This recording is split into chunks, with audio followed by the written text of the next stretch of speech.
Can the gained XP remove it? Welcome back to Chat Plays AD&D 2nd Edition, everybody. Tonight we've got first player is Tanner Q, second player is Mathosis C, and third player is Tyrone. Tanner's playing Frederick, the half-elf fighter thief. Mathosis is playing William, the human mage, and Tyrone is playing Jonathan, the human fighter. And we'll go right back into the dungeon in a second. Okay.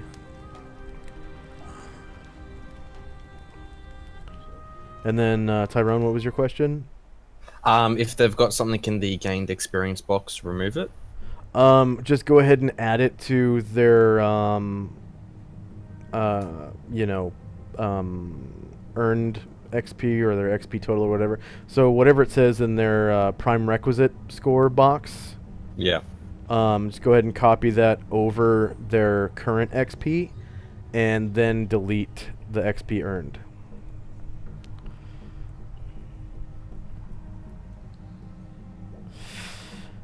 Okay, so as you all know, I'm very orderly with player turns, so I'm just going to roll size-based initiative for all of the player characters so that we can have nice orderly fashion turns. Let's see, Frederick is a medium creature. William is a medium creature. And Jonathan is a medium creature. Okay, and order is always ascending in 2nd edition. Alright, so it is August 6th, 9:32 a.m., and it is Frederick's move. Okay, Frederick, so just a quick recap of the room. The party last session came in through this door and found some Verbeegs in this room. And the Verbeegs actually got the drop on the players, and one of them came over to this lever and opened up a portcullis right here, which allowed some hill giants to come in from the other room. And there was one hell of a melee between the party and 6 giants. 2 of the characters died, including one of the player characters. And basically chaos ensued for about 10 rounds, I want to say, about 10 rounds. And yeah, it was hell. But they made it through. They got about a fuck ton of experience. Frederick gained a level to level 8 thief, and but he's still a level 7 fighter. And yeah, so this room essentially is you can see by the light of your elvish or your half-elvish eyes, the infravision of your half-elvish eyes. This room is littered with the bodies of dead giants. There's a dead Verbeeg here, and a dead hill giant here, and also another Verbeeg in the next room, right here. Okay. Y'all want to go up and see what else is in this other area, or what? I apologize to interrupt, but I don't believe I have sight. The only thing I have sight of is the torch. You don't have what? I don't have sight. The only thing I have sight of is the torch. It's right there, on red. You are William, correct? Yes. You definitely have sight. You are emitting 30 feet of light because your character picked up a lantern last session, I think. Or no. William came in. Oh, you are right here. You're right here. You haven't found your character yet. You didn't reload, did you? I'm reloading now. Ooh, yeah. You just you weren't looking at the correct part of the map. Oh. Yeah. Okay. Frederick. So what does Frederick want to do? I asked the other guys what they need, what would they like to do? Because I'm more of a back seat person, to be honest with you. You're more our scout, to be honest. Right. Oh, I see. I would feel a lot more comfortable knowing what is ahead of us. Alright, so Oh, well, I suppose we could keep going forward. that sounds like a plan to me. Go forward and see what else we can find and search. Have they even searched this room before they left? No, the players did not. We essentially finished combat, and that was the end of the session right there. They haven't searched anything. Okay. I guess I'll start by searching. That would be a good first port of call. Okay. That's probably. What do you want to search? Anything that's in this room, like that cupboard. Okay.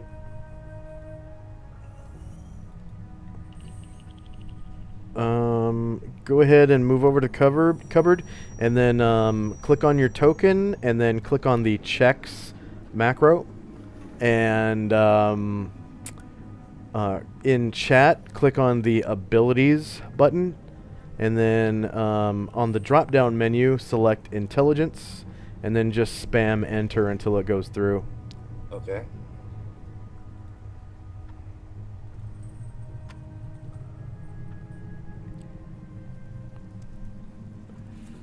Okay.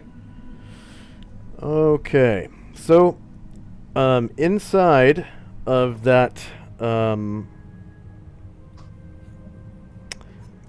armoire, you find a bunch of like giantish clothes. It looks like it's the clothing that the Verbeegs wear, Okay. and you're kind of like, you know, rummaging around inside, and you notice that it's a really tall armoire, right? And because it's, you know, the giants were like 20, the hill giants at least were like 21 feet tall or something like that. So this ceiling is like 30 feet high. So the armoire itself is probably about 25 to 27 feet tall, right? So like you open it up, and you know it's got huge coat hangers, you know, and like these big ass clothes, and you're like pushing them around, but the thing is, there are no drawers in the bottom of it, and the shelf below the clothes is right about nose height for you. Okay. And you're like, wait, well, there's got to be something in the bottom of this. Sure. And you like grab onto the front of the shelf in the bottom, and you try pulling, and nothing. It doesn't work. But then you push in, and the shelf like board actually slides slightly further back into the armoire, and then clicks, rises up slightly, and slides toward you. Okay. I'll open it. Okay, so it feels like it has ball bearings inside because the board slides really easily, like it's on a Lazy Susan almost. And Okay. you get it to the front of the armoire, like the back of the board gets the front of the armoire, and the whole thing swings down and goes flush with the front of the armoire. And it essentially reveals that the whole bottom of the armoire is a treasure chest Wait. Nice. that's about as tall as you are, up to your nose at least. And by the light of your infravision, you can see some sparkly coins inside. Thousands of them. Okay. and it looks like the ratio is roughly 2 to 1 copper to silver, and also 2 to 1 copper to platinum.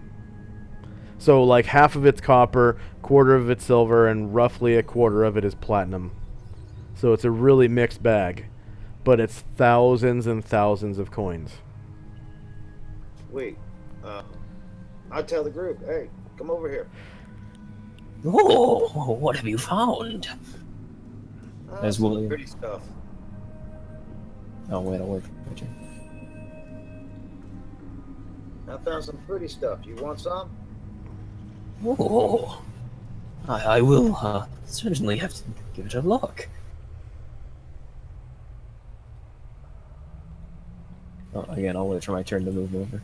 Okay, so next we have Jonathan and company. Okay, so treasure is certainly of interest, but someone should at least keep watch on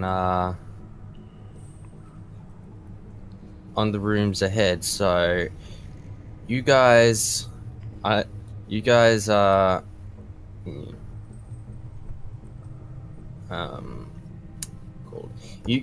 sort out the treasure. I'll stand watch just up ahead here. Okay. I'll make sure you get a fair share of it. Now, Kayla, being who she is going to sort of move down, be sort of like certainly not cutting me short of my share. And Abraham is sort of just going to mill about for now. Actually, what do we got down here?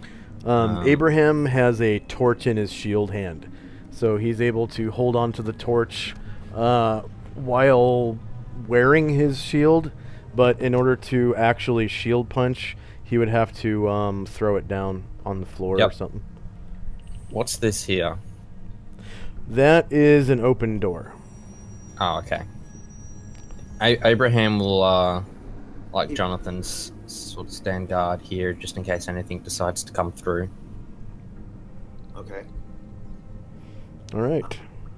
Next we have William and company.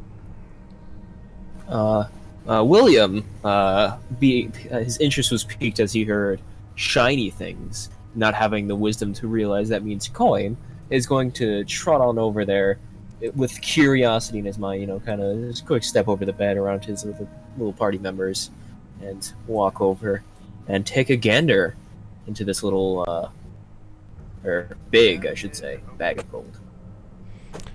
Okay, so yeah, it looks like it is thousands upon thousands of coins inside. Like roughly, probably about, man, I'd say, let's see, Figure it out. 60, probably about 80 pounds worth of coins. Oh, that's too much for me to carry, but certainly something else might be able to use. Oh, sorry, no, roughly about 40 pounds. Yeah, so half that. Yeah, my bad. Oh, still too much for me to carry. 40 pounds, it's about the same thing to me. I'm a wee wizard. Yeah, sure. Well, let's split it up amongst everybody and call it even. That's good with me. That's for sure. Oh, give me I don't know, William's gonna try and count it. He wants to give like a time frame for how long it might take to count. So I usually let each character count about 100 coins per round. I think that's pretty fair in a 60-second time period. Yeah. You can definitely count more than one coin per second. So, an enterprising character could definitely count about 100 coins per minute. Okay. And there's thousands, so that's the thing. Thousands of them, yeah. William says, "Oh, well, this would take way too long for me to count. Who looks the strongest of the group?" And William kind of gives a good look around. He looks at the party and then sees this big hulking fighter with this big armor and says, "Jonathan, is it correct? You seem to be very, strong indeed." We'll split it when we get back to the tavern. This is a good idea. Yeah. Looks unfortunately can be misleading. Let's strap it to. Let's strap it to him. Well, I mean, I don't plan on giving it all to you. William takes another good look around and looks at both of his little henchmen / party members and says, "I could probably split up a good 10 pounds between them." It looks like Abraham is the strongest guy in the room, but Peter is close behind him. Okay. Yeah. Yeah, definitely. William is going to quick speak up and say, maybe we could, maybe not count the gold, but maybe split it up between how heavy it is, and maybe, carry it along and count it later. Yeah, count it later. Let's get on with the fighting. Yes.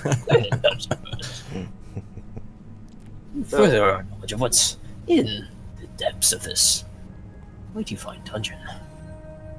And Peter is going to do as sort of told. He's going to come over. He's going to pick up about as much coin as he can carry. It's probably about 10 pounds or so. Okay. So add an extra 10 pounds onto his current carrying weight. Yeah, go ahead and add it. Let's see. I'll just put 10 pounds in coins into his bag. I don't know. How do I get access to his? Just make sure to mention that it's from the armoire in the Verbeeg room, and I'll know. Okay. I'll know how much. Does he have a specific character sheet I can go to? Because I don't think I'm finding that. Yeah, so if you click on the token and then hold the shift key and then double click on his token, it will open up his character sheet. Yep. Okay.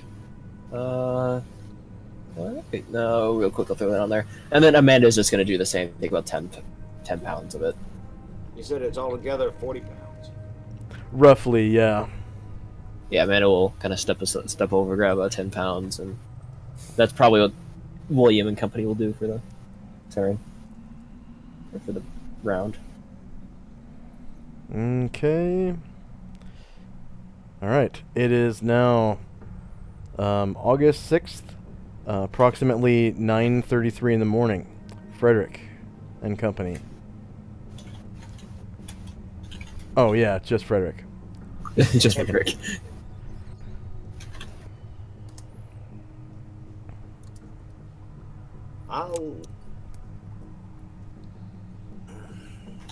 I head over there where what's your name? I forgot that guy's name over there. Jonathan? Yeah, Jonathan. He's the guy up north. Yeah, him. Right there. I'll head over there. And what the Did you take coins from the hidden treasure chest? Okay. I took 10 pounds myself. 10 pounds? Okay. So that would leave 7 pounds left. So 3 characters have taken 10 pounds, right? Yeah. Yes. Yeah, there are about 7 pounds left. Sorry, I joined late. I saw the message. Cool. I will put you onto the... Well, I'm going to give you the join link. First of all, and then I will, when you join the game, I'll put you onto the character select screen. Okay. Another player has joined. Peculiar. I'll take a gander out here and see what's going on. I'll wait until the other fellow shows up. Oh no, we can continue because he has Okay. to get into the game first. Yeah, no problem. All right, so I'm stepping out there where Jonathan is, north, looking around, checking my area. Okay. All right. So, in this room, You see the light of several torches on the wall. There's torchlight coming from here and torchlight coming from here. There are 3 mats on the floor. One here, and one here. And they're very big, like hill giant size. You can see a door in the shadows right here. Another door right over here, which does not appear to have a lock. But it does have a doorknob. This door you can't really see from this angle. And then you can see a doorknob sticking out from somewhere right here as well, by the light of your infravision at this angle.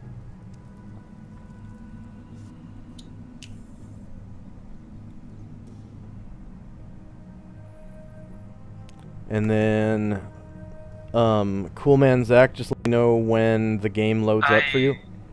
It's kind of lagging. Okay, yeah, just let me know when it has finished loading. Alrighty. Okay, Frederick, what do you want to do? I gotta get the map to come up on me. What do you mean? I'm black. I can't see nothing. Oh, you're right here.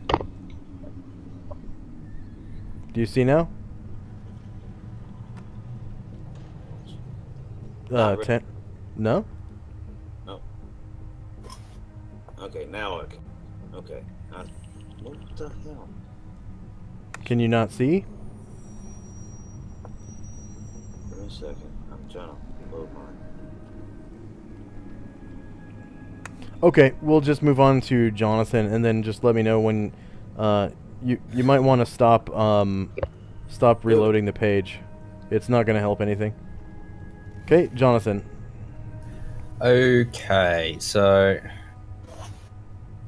seeing that there's only that last little bit left in there to be carried. What's she at the moment? Michaela's going to quickly step forward before anyone else does, and she'll scoop up the coin and carry it. Okay. So, you said 7 pounds. Yes. Yeah, roughly 7 pounds left. Coins from The Verbeeg room. Okay, I believe I am in. Okay. I think it's just a little bit laggy on my end. And Do I you- apologize. Oh, that's fine. Do you see like some green grass with a building in the center of it with a bunch of characters? Yep. Okay. Yeah, I actually see that now. All right, so I'm going to give you a character real quick. All right, so these characters along the top here are player characters. Are you able to see this right here? These characters here? I see names. You do? Do you see all the Yes. names? I see Linda, Heather, Gabe, and I see Aberret. Okay, good. All right, so this guy right here is Jacques. He's a human fighter. He's a longsword specialist, and he has a longsword +2. And he's proficient with the weapon and shield style, so he does shield bashing and longswording a lot. This is Dalvia. She's a female hill dwarf warrior. She's also a high master of the battle axe, so she crits really easily. The battle axe is a weaker weapon, but she crits often, so she can do quite a bit of damage, and then she also does the shield bash thing. This is Linda. She's a female, I think, human mage. And this is Thaddeus. He is a human male priest of Loki. He has a lot of healing spells and a lot of charm spells. This is Reese. I'm pretty sure he is also a human male mage. This is Gabe. He is also a human male mage. And then this is Candace. I think she's a human female bard. Let me check real quick. And those are the player characters that remain. Any particular one that tickles your fancy? So far, no one has any kind of spellcaster as a I think I'll become Gabe. Gabe. All right. So fourth player has selected Gabe. All right, so I'm giving you control of Gabe right now. Gabe and Linda were the only ones that I was able to see names for, so I kind of am like a mage type. Yeah.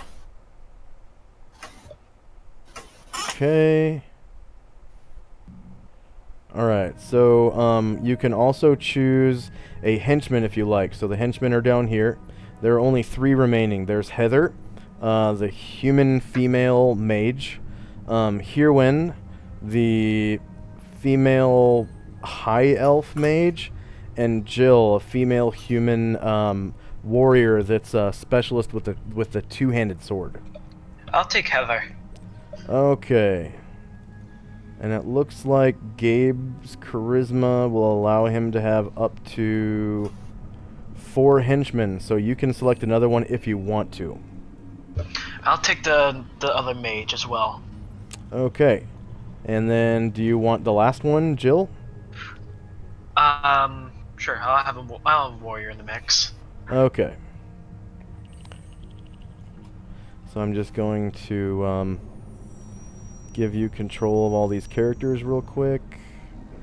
And then what you can do right now is select your player color next to your name at the bottom of the screen. And then if you could give all these tokens a dot with that color, that would be great. Okay.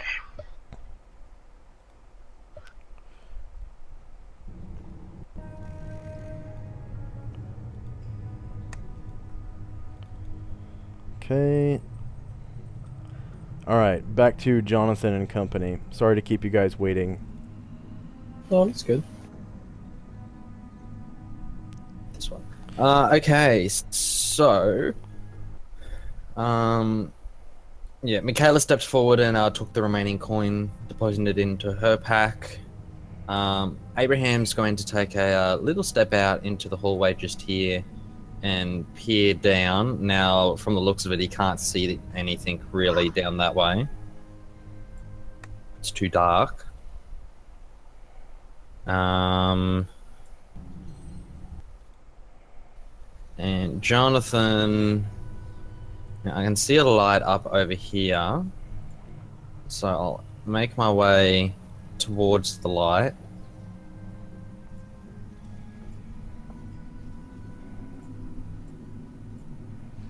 And looking around some more, I can't really see anything into the darkness, can I? No, Jonathan does not have a light source, unfortunately. No worries.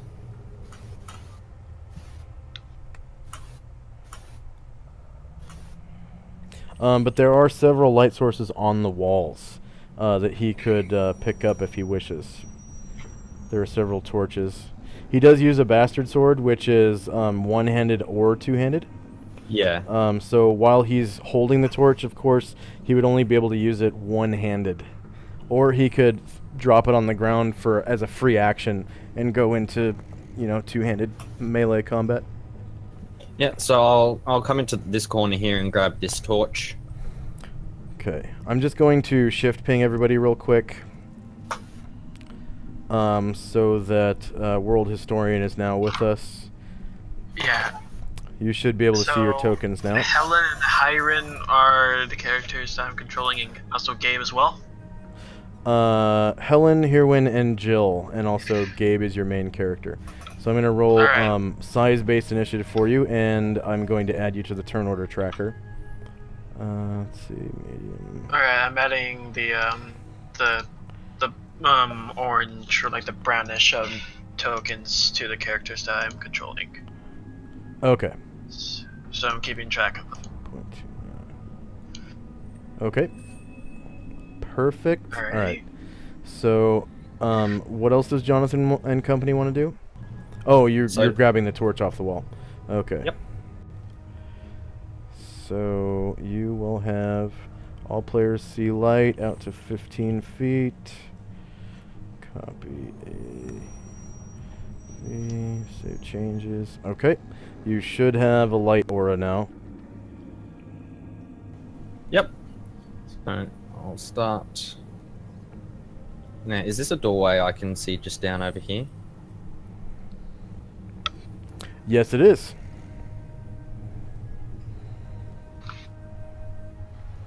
I was going to ask you the same thing right here.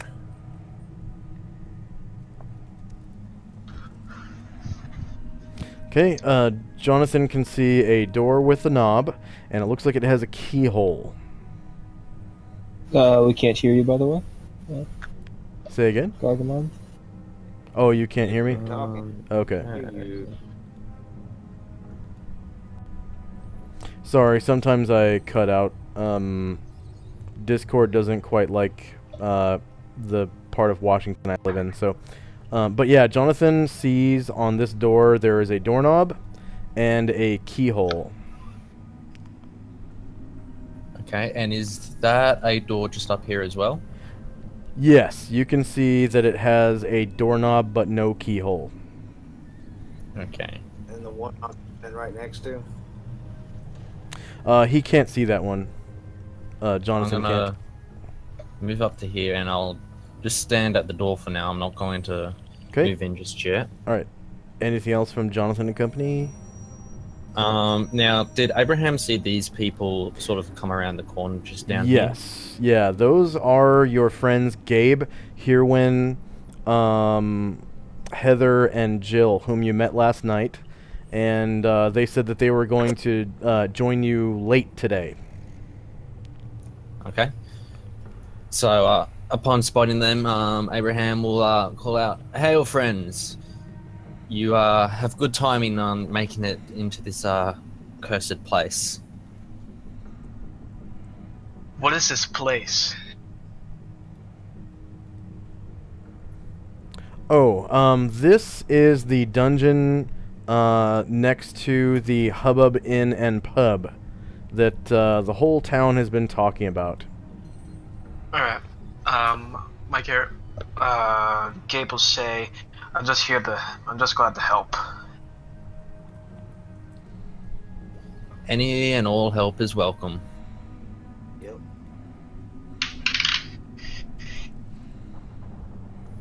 Okay. Next we have William and company. William, seeing all of his friends have disappeared into the next room, will rush his way on into the next room. Run. Fairly quickly in the next room. Illuminating it somewhat, and then, of course, Peter and Amanda will also follow. Okay. Looks like Frederick is standing in front of a door. And Jonathan is sort of standing by himself in the other part of the room. There are 3 gigantic mats on the floor that you can see by the light of your lantern. And to the left of you, right here, there's a torch in a sconce on the wall. It smells kind of musty and gross in here, like so much bad breath when people sleep after drinking beer. Yeah. Yeah, that's the smell that permeates this room. It basically smells like a beer party, like the morning after. Oh, the morning after? Yeah, yeah. Peculiar smell. Yeah. It smells like my college days. Anyways, well, glad you could join us. What have we found in this room so far?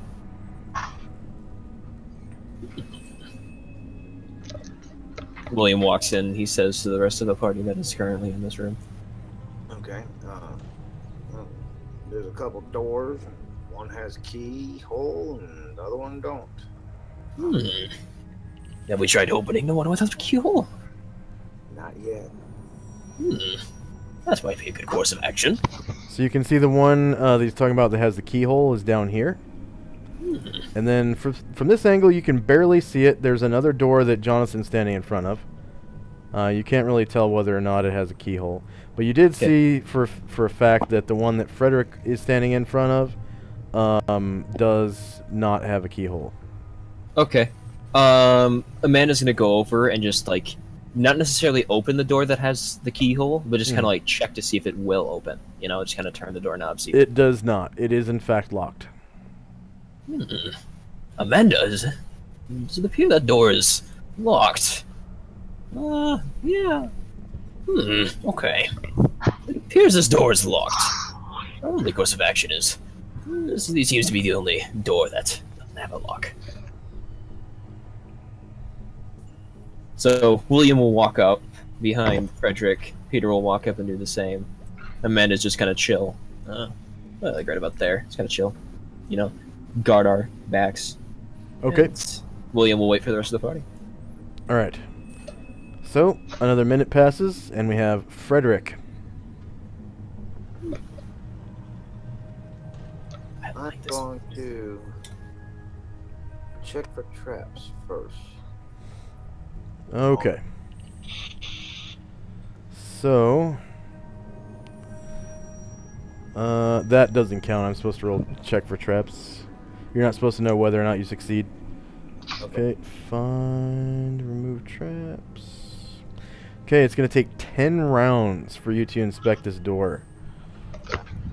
Whoa. Okay. Okay, no problem.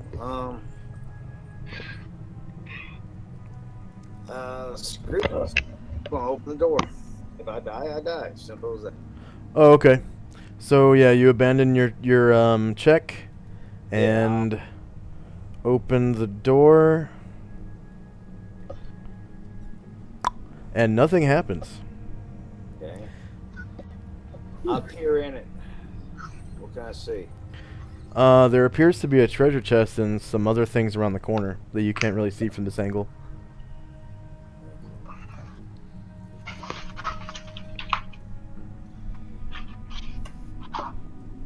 Looks like a couple barrels, possibly filled with beer. Maybe that's why there's this weird stale beer smell. Okay.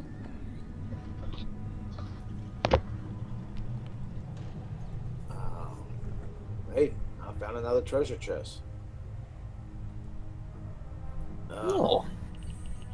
Interesting. I'll let somebody else look at it.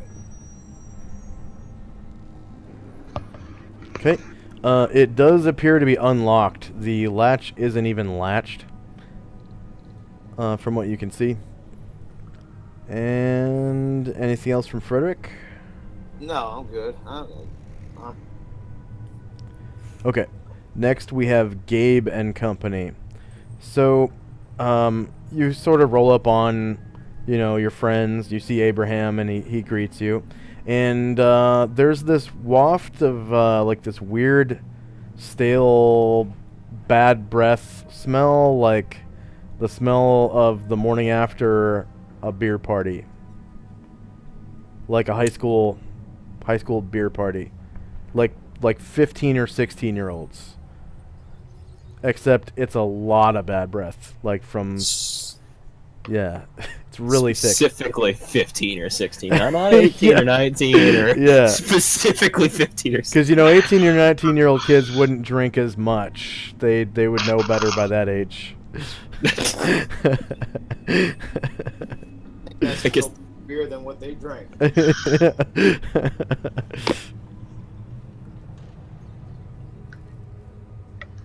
Okay, so what does Gabe and company do?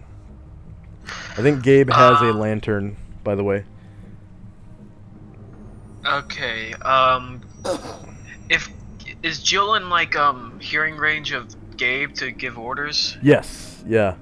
Okay, hearing range is about 90 feet. All right. So Gabe tells Jill to go to the right and try to investigate and see if they find any more rooms. Oh, okay. Yeah, this is that's the way you came into the dungeon, essentially. Oh, okay. Well, I just see the lantern kind of gives a little bit of a crevice of a room, that we possibly have just like overlooked. So I just wanted to investigate. Yeah. But the rest of the party has already like looted everything, correct? Everything that you can see, which isn't much because you're in a hallway. All right. So I'll tell Jill to move over and look into that hallway to see if if they left anything or anything like that. I don't know how Roll20 works. Oh, okay, so you just click on the token, and then you use the arrow keys to move around. And out of combat. Oh, okay. I should probably give a little description of the features of the token. So if you click on the token, you'll see the 3 colored circles. Red is your armor class, green is your hit points, and blue is your movement rate. So the lower the armor class, the better, and the higher your hit points and movement rate, the better, obviously. Alright. Outside of combat, which is right now, you can move twice the blue circle number of squares. Alright, so I Outside, just so used the up to 24. WASD. That might work, but I think it's just gonna be the arrow keys. Okay, so I'm gonna move. So 1, 2, 3. and Cool. move Is down here? WASD working? No, it's the arrow keys. Only arrow. Okay. Yeah. All right. So it looks like It's- Jill has gone outside of the light radius of the lantern. So Yeah. she's kind of staring into the darkness. Can Gabe move through the other characters? Yes. Yeah, you can move through friendly squares. All right, Yep. I'll move Gabe to also adjust the light so we could see into the room, and move the rest of my characters. And I need to keep track of how many times they move. So 1, 2, 3, 4, 5, 6, 7, 8. So Hirwin has infravision, so she can see the whole. Okay, so there is a lever. Yeah, so a few sessions ago, that lever was operated, and it opened up a portcullis right here. So you and your friends would have heard stories about that. Also, of note in this room, there is a spot of brown mold on the floor there. Investigation check. Go ahead and If roll. I could- Go ahead and roll intelligence for Hirwin. Click on the token, and then click Yes. on the checks macro at the top. And then in chat there will be a button that says ability. Go ahead and click on that. And then, did it not work? I don't see ability. I see attack checks. Then she have leveled up Okay, saves, so special powers. you clicked on the token, correct? Yes. So you click on the checks macro, and then it will put a button into chat that says ability. The- Did you click checks? Oh no. You have to click checks. Now, Okay. do you see in chat where it says ability? Yeah. So click that. And then intelligence. Yes. All right. And then just And- spam enter. Just spam enter. Okay. So she critically passes. Okay. So I'm gonna guess that she knows everything about brown molds. That it's actually a monster. It's very dangerous, and it can't move. Okay. You should stay the hell away from it because it absorbs heat, and it will freeze you until you die. Okay, so Herwin will get out of the room. Yeah, the field of cold around it is not very big, so you don't have to avoid it from too far. But yeah, it's probably a good idea to like stay against the walls and just Yeah, I'll not just- go up to it and like touch it with your face or something. Herwin tells Jill and Gabe, and if she can hear, it's like, do not get near that mold over there that you see. It's incredibly dangerous. And then Herwin passes against Jill and Gabe and moves back over to Heather, as well as Jill and Gabe. Okay. And then Gabe starts, after hearing that, he will start moving upwards and towards Abraham and says, "Excuse me," and moves into this room. Okay.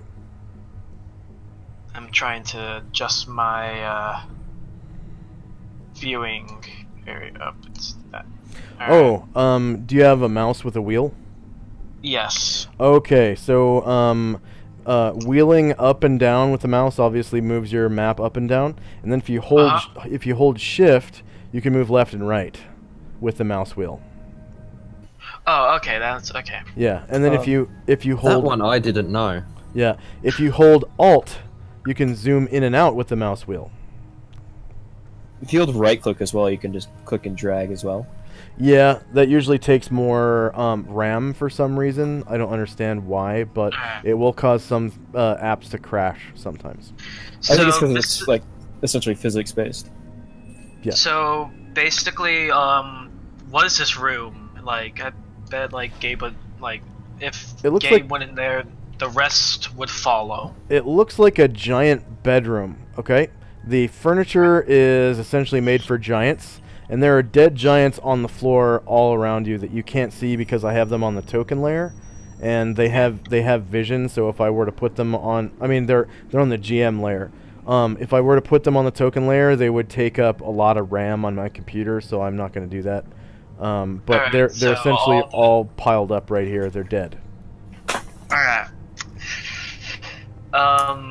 Investigation check to see what type of giants they are, or they're just regular giants. You know that they were Verbeegs and hill giants. Okay. And your friends killed them just recently. You heard the clangs and clashes from down the hall. It essentially happened like 2 minutes ago. Alright. Heather's gonna move down here, and and that's basically a dead end. No, that is actually a door. It has a Oh. doorknob and it does not have a lock on it Heather's going. or a keyhole. Okay. Heather's going to try and turn the knob carefully and check for traps as well. Okay. Heather knows nothing about traps at all. Do any of my party members know? No. But you do know that Frederick knows a lot about traps, and he is around somewhere. Okay. Heather's just gonna leave that lock alone. No, Heather's just there gonna- is no lock. Oh, Heather's just gonna leave that door alone. Okay. And I can't remember how many times I moved, so I don't want to like abuse it. Okay. Yeah, that's fine. We'll just say that your turn is finished. Okay. Alright. Jonathan and company. Okie dokie. Also, I believe we lost a person. Oh yeah, his computer has crashed twice now, so that's fine. He'll come back. Alright. Okay, so standing where Jonathan is, he's going to open the door he's standing in front of. Okay.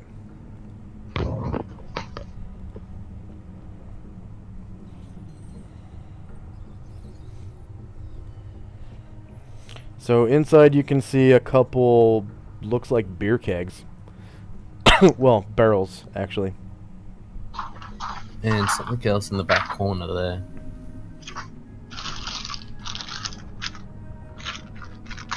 Yeah, you can kind of see like maybe some shiny metal bands on wood, but it's no, you can't quite make it out. So I'll step into the doorway to get a closer look. Definitely a treasure chest. These barrels of kegs, do they have any special markings or notations on them? No, but they, well, yeah, they're marked with numbers, and it looks like the current year, so possibly a vintage.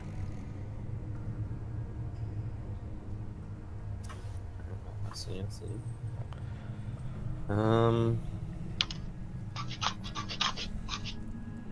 Now it looks like that the cuts away to the south a little bit. Yeah, when you came in, I think you saw a door there in the other room. So it would be reasonable to assume that all this is connected. Yeah. Okay, I'll step back out. Now, you said the one over here had a key lock, right? Yeah, it has a keyhole.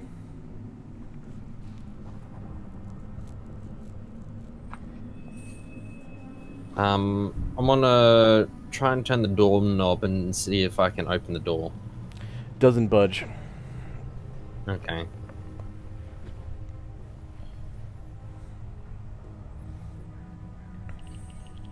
Okay, so that'll do for. Do you want to try to force it open? I'll wait on the others before doing that and see if maybe Frederick can open it with his Okay. thievy stuff. Anything else from your other henchmen? Now, was this door locked or not? Which one? I believe the door that Heather tried to get through. Heather? Yeah, one of my henchmen. That one. Oh no, that one does not have a keyhole. And I don't understand how you're able to see that right now. Oh, you're in control of this character. Michaela. Okay. Yeah. It's kind of hard to tell with 2 dots on everybody. Could everyone remove the dots that's not their color? I will try, but I. Oh, okay.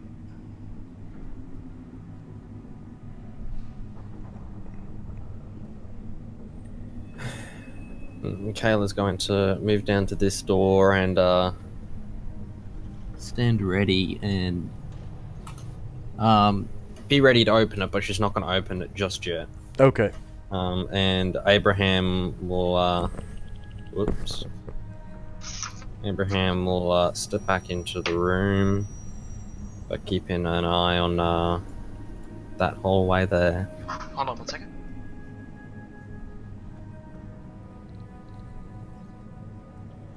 Okay. Anything else from Jonathan and company? Nope, that'll be us for now. All right. William and company. So William and Company is going to look towards Frederick, who took a look into the room and said, what did you see in there? It just occurred to me, Frederick and Company is currently meditating in another realm. So William, we'll put that conversation on hold. Oh, I saw a chest in there. Yes. Chest, you say? Yes, it's Peter. a rather large chest. It had no Peter, lock upon it. Peter, go have a look. And Peter will, grudgingly, can I go to look at another lock? We'll walk over and quick knock on the chest, see if it's a chest or anything. He's gonna knock on the top before opening it. Oh, okay. Yeah, the chest doesn't like grow legs and attack you or anything. So. It doesn't suddenly turn into a mimic and eat his hand. Yeah, it doesn't like stick out a long tentacle-like tongue and like suck you inside of it and glue you shut inside. Yeah, it doesn't do anything like that. No teeth. It doesn't say like "feed me, Seymour" and just swallow you. Peter gladly smiles as he does not get eaten, and opens the chest. And then William's gonna Okay. pick it up. Out of curiosity, stay behind him. So, definitely has coins inside. And the coins are made of silver. And there are thousands of coins in here. More coins. More coins. Lots of coins. All silver coins. So like, could William or Peter, either really, get like kind of a rough estimate as to like how much weight is, at least not like a count. Well, they could try picking up the chest.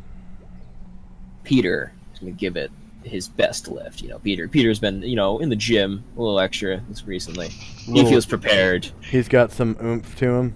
He's got a little extra Okay. oomph. You know, he's prepared to pick up his Alright. chest. So he rolls up his I don't know, sleeves and walks up and tries to lift this chest with all of his might.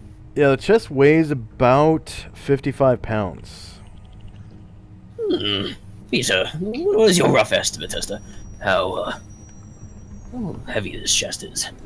Peter will turn around and say, you know, it's about I'd say about like 55 pounds, something like that. You know, I mean, I can lift more easily. You know, it's nothing for me, but it's got a good way to it.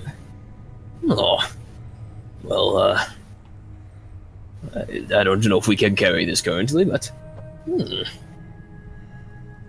seems to be quite a heavy amount. As William turns around and looks to the rest of the party. Well, once again, I certainly can't carry it. Do we leave it? Does it stay? He says to the rest of the party. Well, what's in it? It's the contents that matter. I mean, if you get the chest, I'm more concerned about the contents. Oh, yes, I can't forget to relay that information. It's about roughly a couple thousands of silver coins. And Jonathan will sort of deadpan a bit. It's like, really? Is that all? Just silver? Just silver. He'll scoff.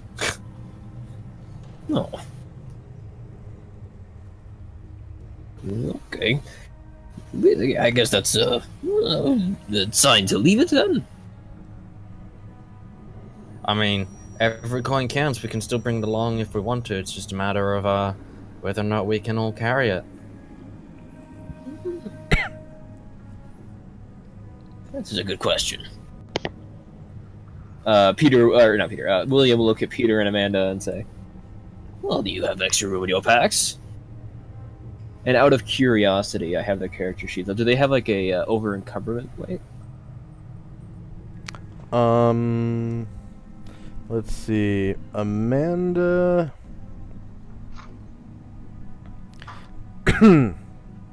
Yeah, so under their strength, Amanda can carry 55 pounds without being encumbered. Anything over that, and she'll have encumbrance issues. Her Okay. max press is 170 pounds, so anything over that, she won't be able to move at all.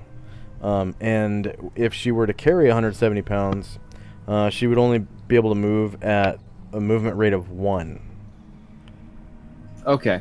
So currently, okay, I see where it is now. So currently, Amanda has 10 pounds, and then the rest of it does not have a weight currently. Do I just kind of assume?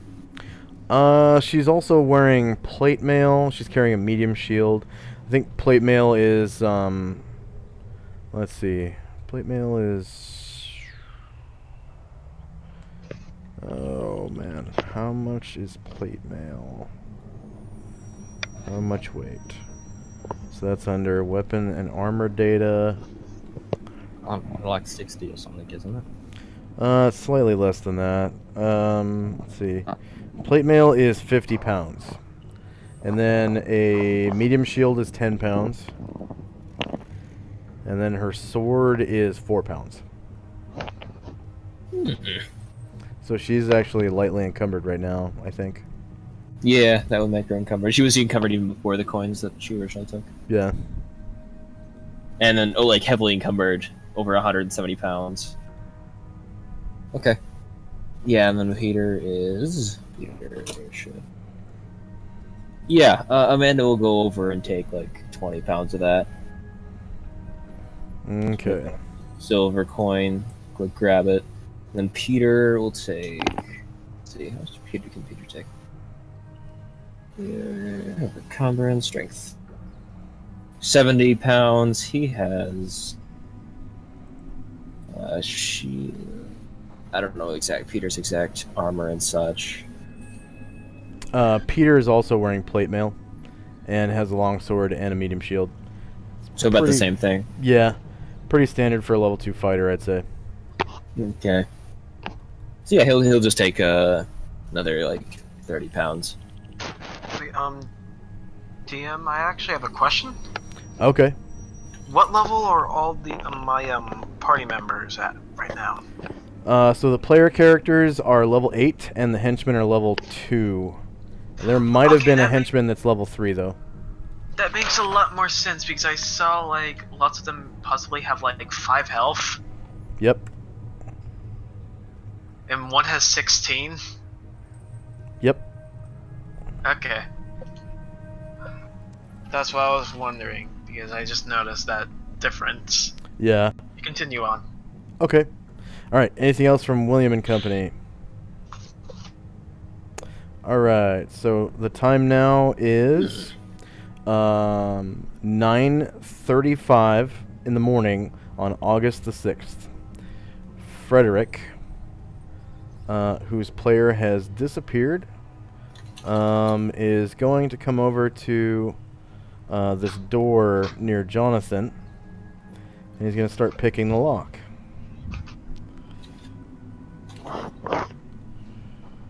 You pick that lock.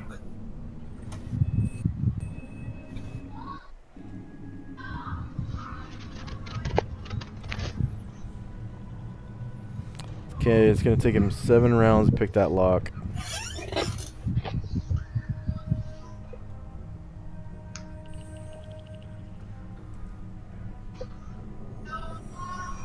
Okay.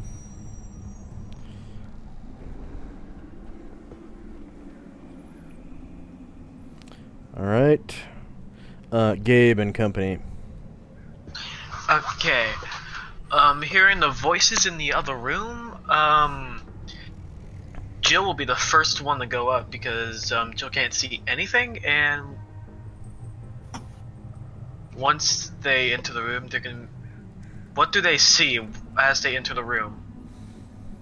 She sees her friends Jonathan, Frederick, Amanda, William, and Peter. She's just like, "Oh, wonderful! Other people that I know in this weird and place." Yeah, they're How are your- they're all the adventurers you met last night at the Hubbub Inn and Pub.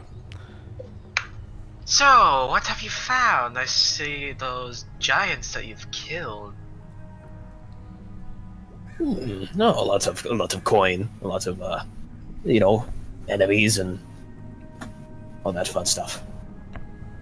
Okay, I'll just wait for Gabe, and so she steps from the side and she screams, "Gabe!" Feisty one. And then Gabe, I can't tell how old Gabe's to. I'm just gonna give him like an, all right. Just for... So he starts walking up with the lantern in his hand. I think Does Gabe is in his everybody 20s. Oh, okay, so, alright. Trying to think of a voice. Alright, so he steps over and waits for the rest of his party members to come. Heather No. comes. Don't worry, my voice has aged in like 50 years, even though I'm in my 20s as well. Heather walks in and goes to right here. And then last but not least, Hiren with the infrared steps in. And are there any dead bodies in this? Yes, there's a dead Verbeeg right here. And how big is that? I think they are 7.5 feet tall, and they weigh like, 800 pounds or something god awful like that. So as Hiram is stepping through and steps over the Hiram, she's like, "Well, you have done a wonderful job of cleaning up this place for us. Sorry it took so long. It was just we stopped on our way to see some old friends and then carried on the way over to the dungeon. If that makes a little bit more sense for all of you."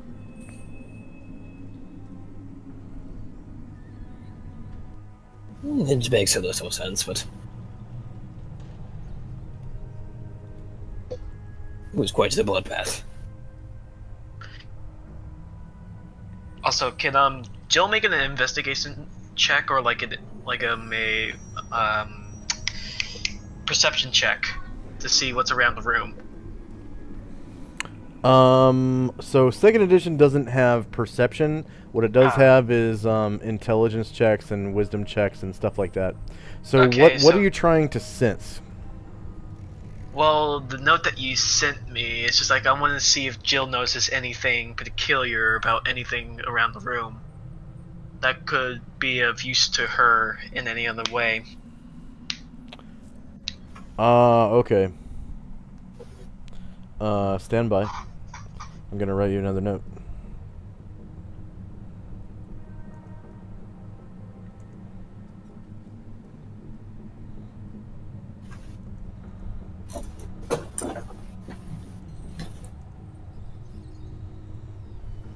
Okay, there you go. And Jonathan and Company. Okay. So Jonathan's just going to sort of stay by Frederick, keeping watch, watching his back, and being ready to spring into action in case anything is on the other side of the door.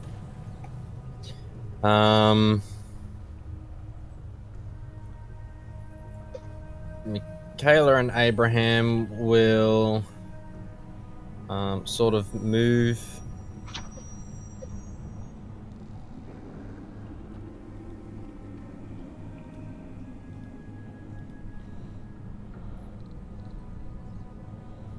Seeing how everyone is in the other room, they'll be standing either side of that door, just watching out for anything that might approach. Okay. And that's all from me. William and Company.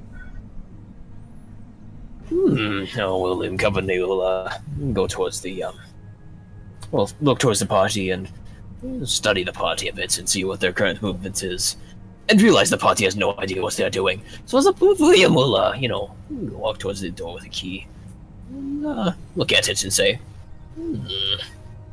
why can't we just hit it? Frederick's like with his lockpicks, and he's like, Oh, no. Oh, my. Well, fellas, this is going to take some time. and he goes back to picking. William, Amanda and Peter follow. William sizes up Jonathan, sizes up Peter, realize they're two hulking, big dudes, right? Jonathan, not so much. Peter's a pretty big dude. And looks towards the door and says, you think it would be more effective just, break down the door? There's enough of us to cover their back if they, run into something. Very well. If you believe it's a good idea, go right ahead. And Frederick kind of takes a step back, just to allow someone to step in and beat the door down.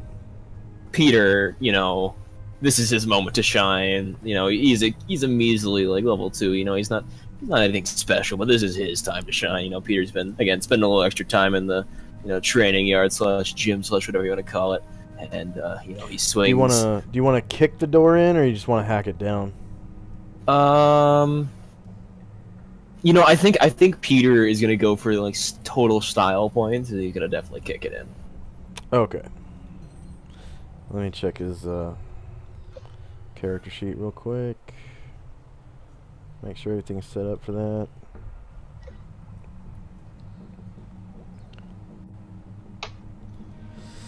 Okay.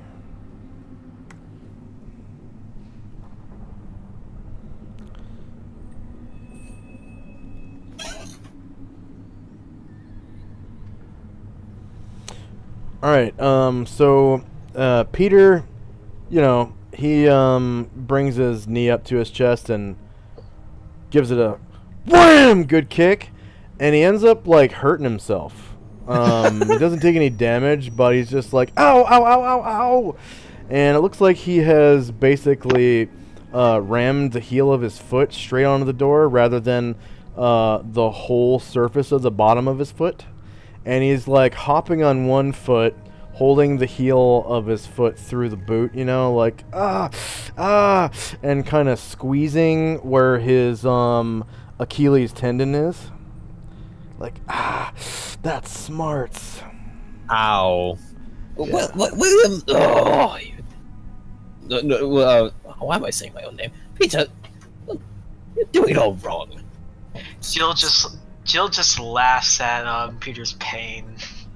Peter, step aside and let a real man do it. As he looks to Jonathan, who's actually had success in the past in hacking down doors.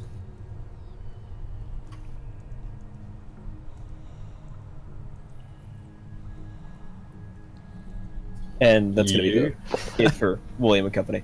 Oh, I played him a couple sessions ago, and he hacked down his fair share of doors. Oh, Fair okay. enough. Alrighty. So another minute goes by. Frederick is no longer opening locks. And Frederick's going to be like, Better luck next time, Peter. Maybe I should give this a try. Let me see here. So, looks like a good spot to kick it would be right about couple inches to the left. Is he aiming his foot? Is he aiming his foot right now? And I can just imagine a Right. crosshair popping up. right I just there. I'm just imagining it like has his foot like in his arms, like Oh, I can't do it. Bother. What's over here? Oh, look. It's drink. For free. I think I'll have some. throws out his poison and he chokes to death.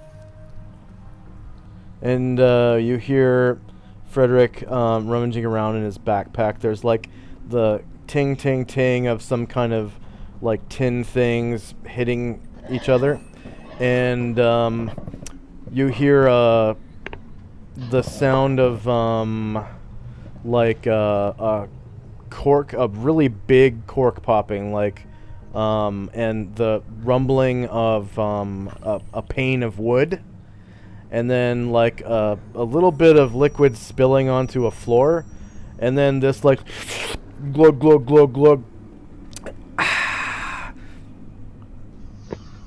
And Frederick says, Oh, it's warm. There's no cellar here, but well, it tastes good. It's good ale. It's made this year, though, so it hasn't aged very long. Oh well, no matter. and he starts drinking more. Gabe and company. Jill, seeing the opening, will walk nonchalantly over to the chest, stepping over the table and moving over to the chest, and peers into the chest to look and see. Looks like there are thousands of silver coins inside. Is there still thousands? Because I took like 50 pounds on that. True. Is there anything left? Like any? Can I do an intelligence check to see if there is any other hidden things, like possibly a secret chest under the chest? How many pounds did you take? He I took took like 50 pounds. Oh, I 50 think pounds. 40%. I took 30 on Peter and 20 on Amanda.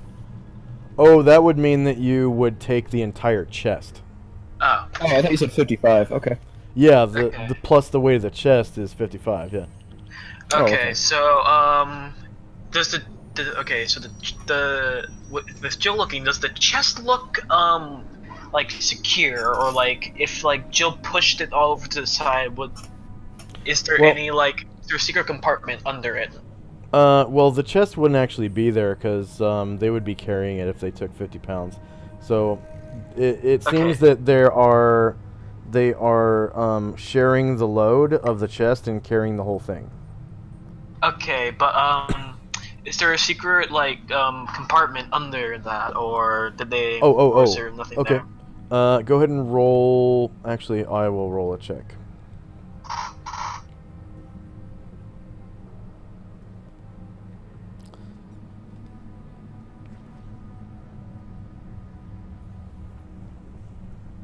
You find no secret compartment.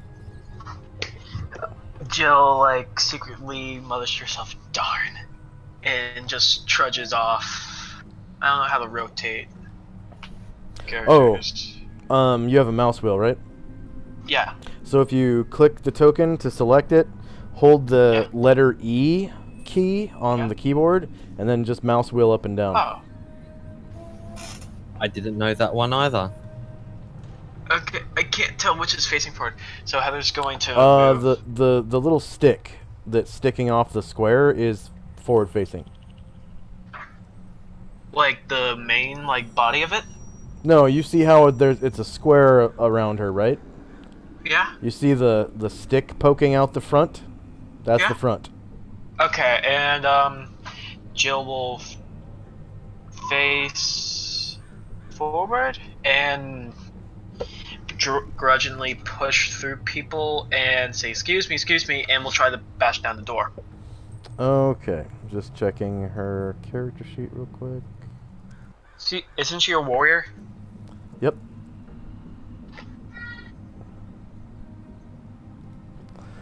Class has no bearing on open doors checks, though. Huh? Okay. Class has no bearing on open doors checks. I mean, just like, okay, so she can't kick open the door? Yes, she can. Any class Oh. can. Class has Okay. no bearing on it. It's a function Alright. of strength. How much strength does she have? Go ahead and click on her token, hold the shift key, and then double click on her token, and it will open up her character sheet. Just a credit people. I'm picture pretty buff. There's nothing. Oh wait, hon. It's just. Don't Okay. talk about it, just read it, because I don't want anyone to know about your character. Okay? No. What I was going to say for bio and info, it says eventually you will write where you are. Yeah, from here. don't read it. Don't read it out Okay. loud. Don't read it out loud. Um, Okay, click. Okay. So scroll back up to the top. You see Okay, how there are um, three. Stop talking. So you see how there's a bio and info tab, a character sheet tab, and an attributes Yeah. and abilities tab. So click on the character sheet tab, and Yeah, then and I scroll down a little down. bit. Yeah, and you'll Yeah, see it's her on stats. Strength. Yeah, don't read it out loud, please. Don't read it out loud. Sorry. Okay, Sorry. so but yeah, she failed. Okay. She failed to open it. All right. So she takes a step back and says to everybody, well, anybody else want to try? And begrudgingly moves back into a corner, or Okay. like back onto here. Gabe will actually. So Gabe is a wizard, correct? Yeah. Okay. He will come over. Just excuse me, and will. What's. Okay, I'm actually going to check his attribute stuff and see where would I find spells. About halfway down the character sheet. Alright.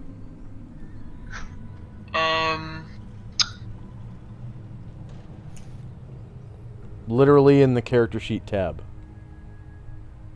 Okay, okay.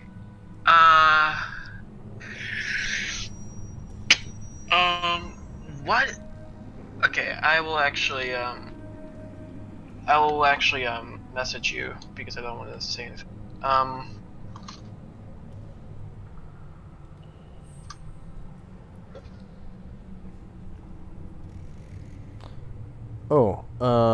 You can actually roll that spell template to see what it does. So click on the Gabe token.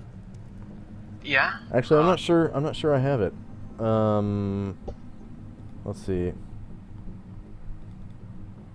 What level is that? Second level. Okay. Oh, I don't actually have it. Okay. So I will read it from Purple Worm for you. Okay, I was just wondering because I don't. So is it okay to say spells? No, don't share any meta information about your characters. It's good Alright. that you whispered me. Okay. All right, so that.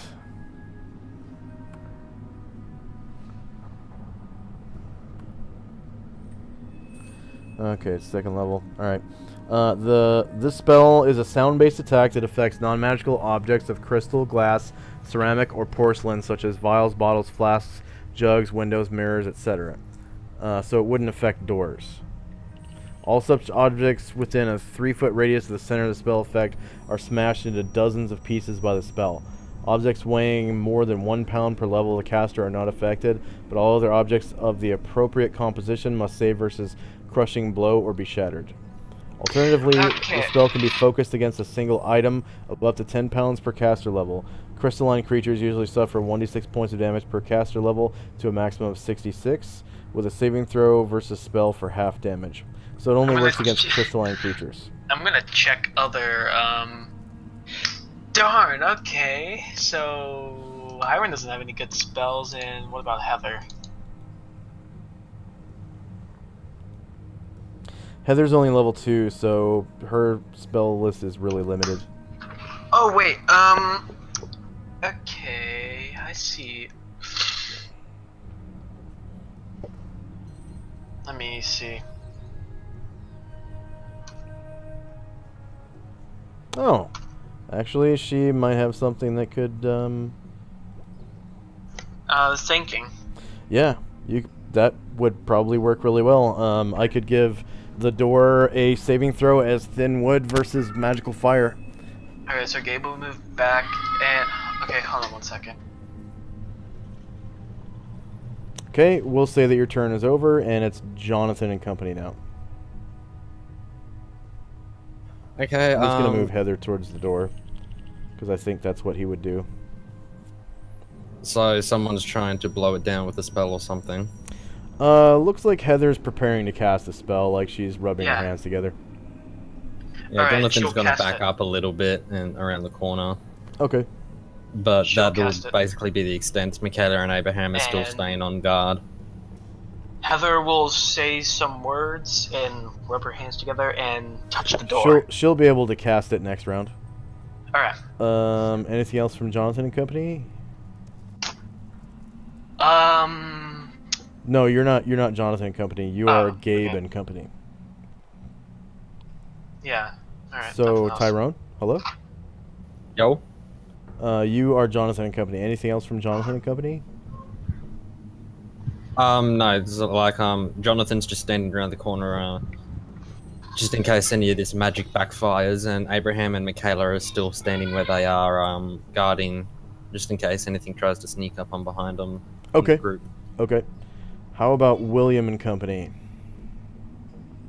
Well, William is smart enough to know that when a wizard is casting a spell, it's usually good to not be in the area. So William is Yeah. going to take a couple steps back. William can actually roll spellcraft. So that, I think, is intelligence -2. Yeah, He why would not? totally have that. Okay. Let's see. Checks. Ability.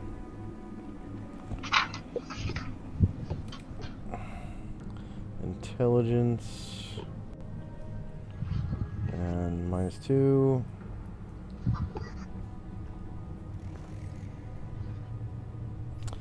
William can't quite figure out what Heather's casting. Oh, yeah, once again, an unknown spell is a dangerous spell, so William takes a couple steps back and advises the rest of the party, being Peter and Amanda, to take a couple steps back, because you never know. So, Peter and Amanda will do so. Okay. Anything else from William and Company? Not really. Okay, so it is now 9:37 a.m. on August the 6th. Frederick, you guys hear him start hiccuping, and you hear the sound of some kind of tin things clanging together inside of his backpack again, and he comes out, shouldering his backpack, and he's like, Oh, my, this should be fun. I've never done this drunk. Jill just looks at him with a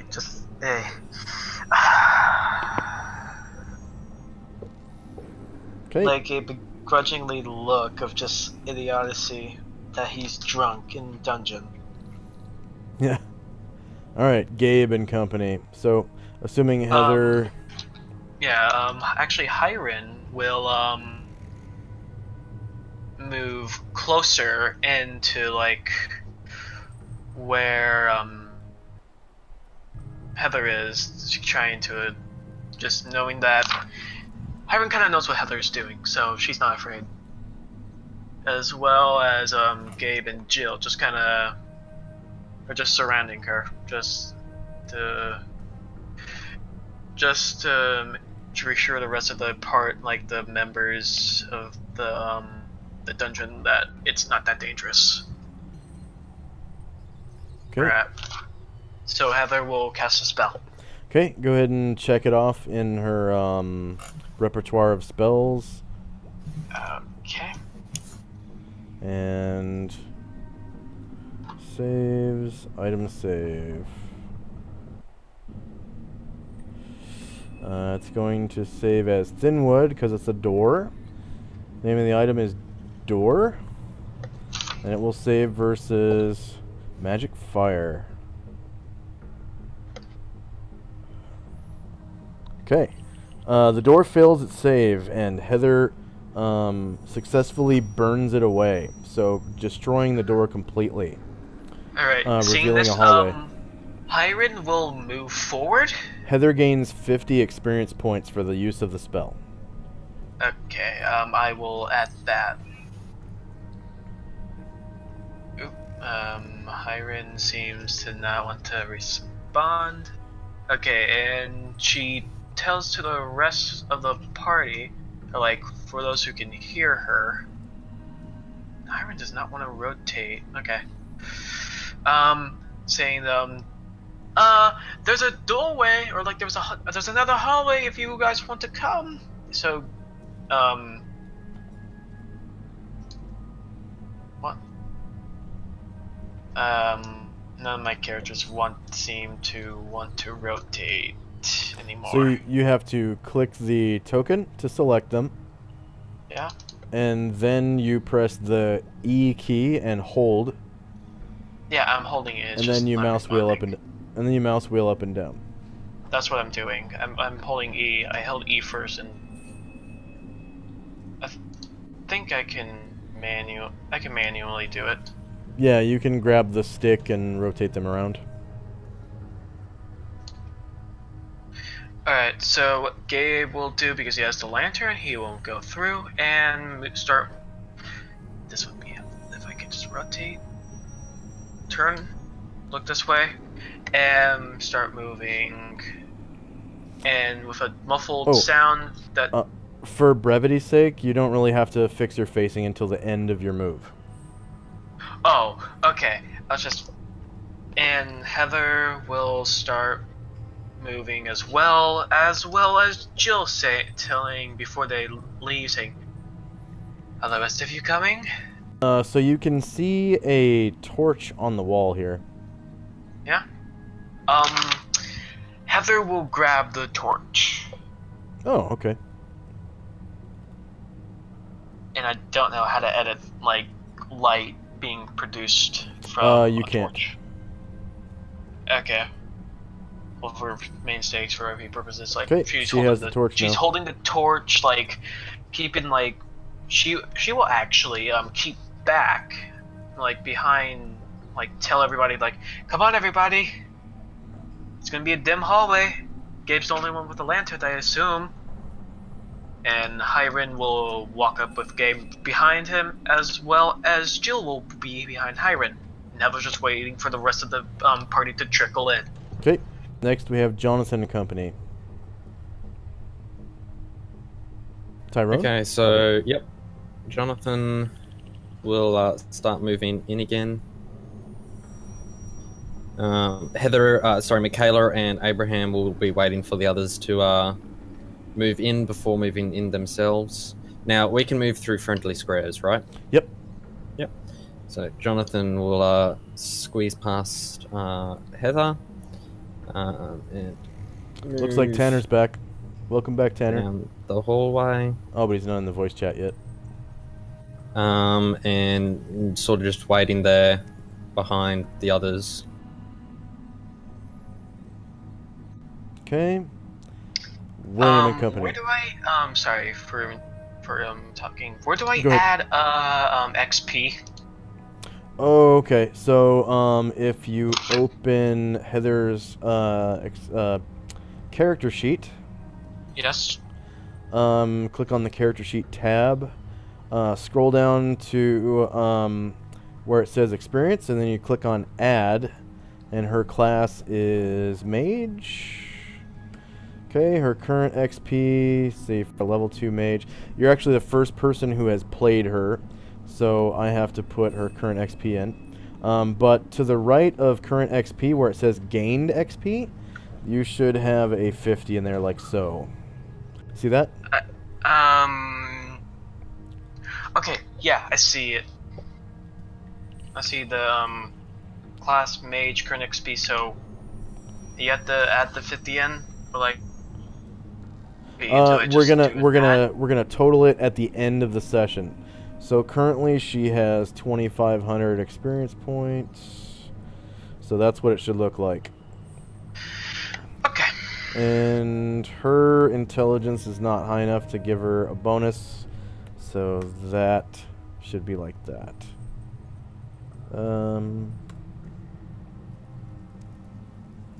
Damn. I'll let you mess with it. I'm just gonna check everybody else's alignments and whatnots. Okay, William and company. William, seeing this door open, will head towards it, realizing it was nothing to worry about. Walk in. 2, 3, 4, 5. Six, Oh my gosh, this is 8, glorious. 9. And we'll end there. And then Peter will also follow in. What is the what's it called? Negative effects of Pardon if you hear my dog barking in the background. Oh, of encumbrance? yeah, that's what I'm pretty sure they're both at half move while they're dragging this treasure chest around. And I've given you control over the treasure chest so you can move it around with them. that's awesome. Okay. Yeah. Yeah, they will. So just for brevity's sake, while they have the chest, they're moving at half move. And then if they're not carrying it, you just leave it wherever they are and they can go fight or do whatever. Mm-hmm. And This then, is glorious. I've never had this mixed match of alignments. This is gonna be an experience for me. yeah, and then they'll make their way in there, but I'll just, for simplicity's sake, I think that's actually as far as I can go. But.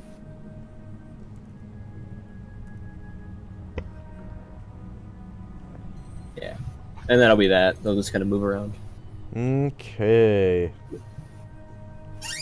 So Frederick, being the scout that he is going to make a full move.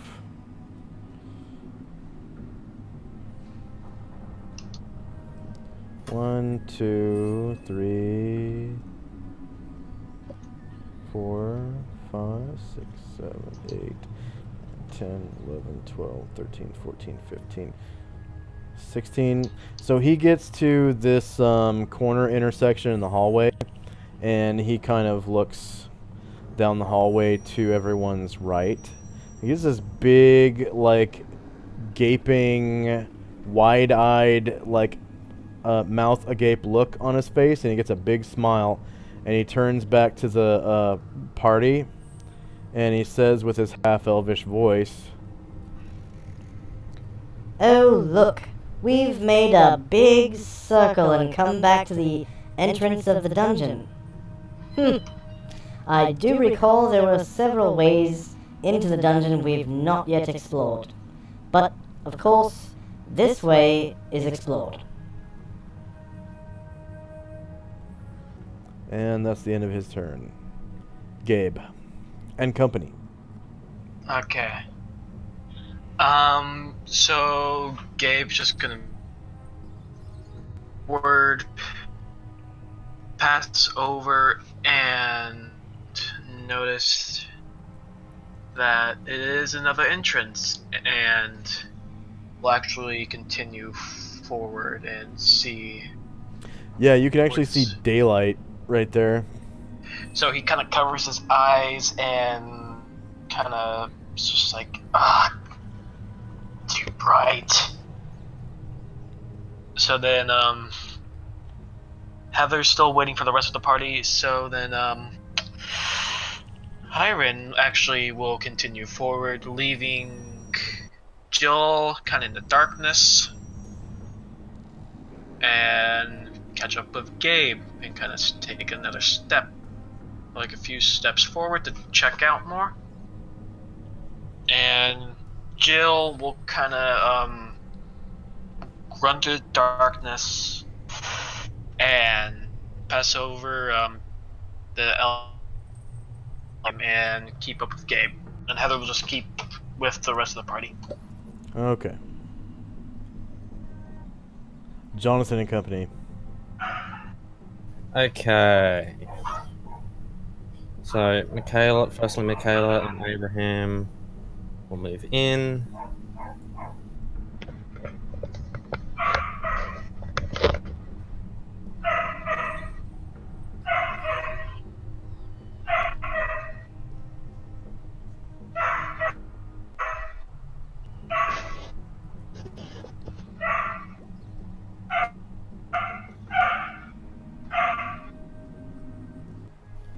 And that's about it for now. Okay. William and company. I am so sorry about the noise. That's fine. Also, it kind of cut out. I didn't hear anything. What just happened? Oh, Jonathan's company moved. Can you hear me? Yeah, I can hear you. Okay. Yeah, that was Jonathan's company that moved. Now it's William and company's turn. Alright, William will move forward all the way as far as he can until he reaches the rest of the party. And then, Peter and, what's it called, Amanda will keep moving as well. We'll turn. Okay. Oh, shit. Oh, come on.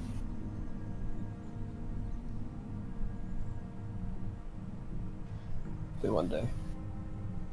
But yeah, basically they'll just be kind of trudging down this hallway as fast as they can. Okay. So they'll make a double move and I think go about 12, and then this is where they're going to stop. So the party keeps moving. That'll be it. Alrighty. Another minute passes, and Frederick scouts ahead even further. 1, 2, 3, 4, 5, 6, 7, 8, 9.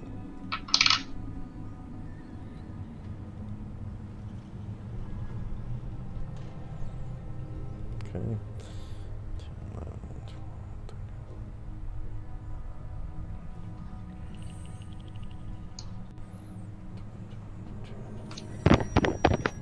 12, 13. He says from up ahead. Everyone can hear him. He Says, "Oh, look, another torch. I'm passing by it now."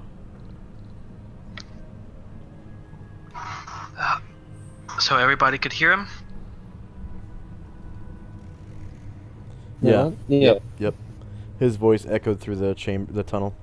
Okay, Gabe and company.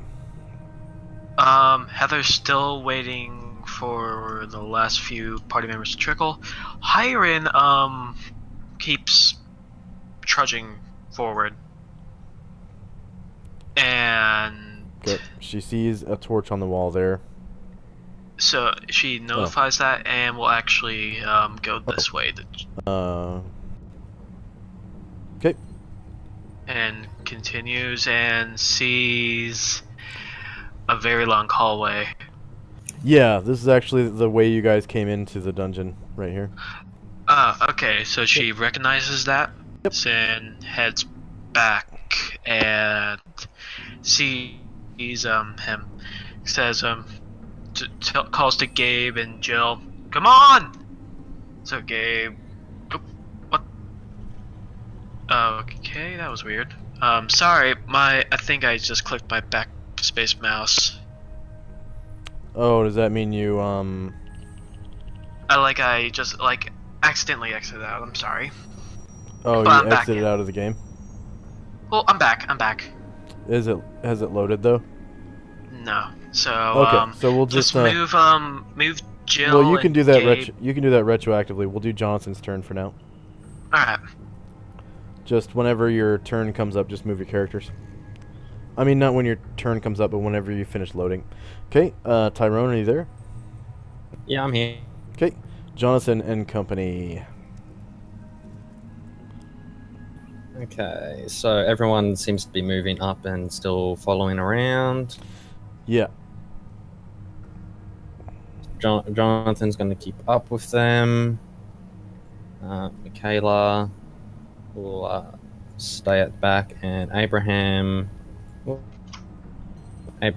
will actually now start moving further down, using his torch to light the way a little bit.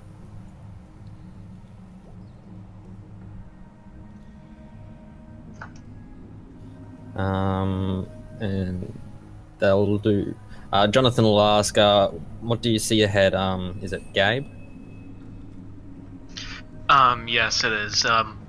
Gabe kind of looks over to him, kind of with a slight look. He's like, "There's nothing. It's just a wall. Nothing much."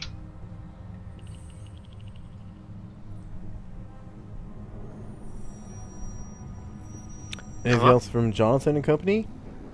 Not really. I mean, Okay. Okay, and at William this point, Mosley. I'll move Gabe, if that's okay with the GM. Yeah, all of your characters that you did not move yet, on your turn, then you can now move. Alright, Gabe will move to Hiren, and Jill will follow suit. Okay. So William and company. Heather's still waiting for that one person to move. Mathosis, are you there? Yeah, I'm here. Okay. So your company's turn, William. Alright, so William will trot along, just kind of merrily hopping along. Go about as far as he can, so go to there. And this is the entrance or near entrance to the dungeon. This is it, right? Yeah, you can see golden daylight coming in from outside. Okay. So yeah, William will peek around the corner, and then Peter and Amanda will see this golden daylight, and then they're gonna run over. And let's see. Get these tokens. They're gonna run over and basically put down the thing. Oh, the chest. Okay. Yes. Cool. Next near the egg. Let's put it in. Put it like right there. Put on the chest. Like right up there. Right there. And that'll be that. Okay. So it's now 9:40 in the morning. Frederick goes to scout further ahead.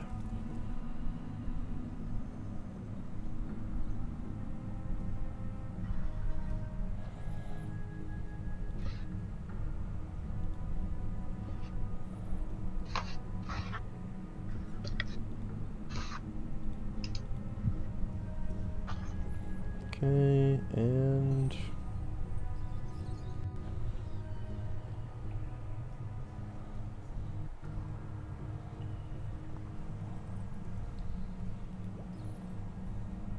it's now Gabe's turn.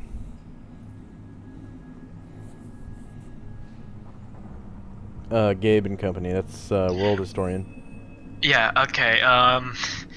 Heather's still waiting on that one last straggler. Hiram will continue moving forward. Forward. Hold on, let me just count. So it's 1, 2, 3, 4, 5, 6, 7, 8, 9, 10, 11, 12, 13, 14. And she hits the end.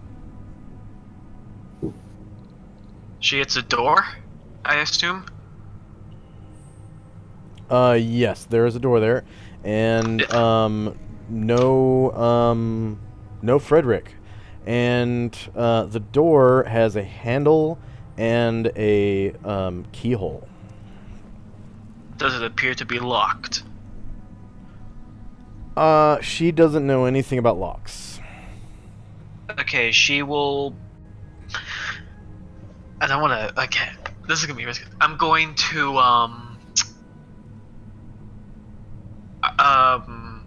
Hiram will. So what was the guy's name that was like? You said no. Frederick. Frederick is Okay, so- nowhere to be found. So Heather will say Frederick, and wait for a response.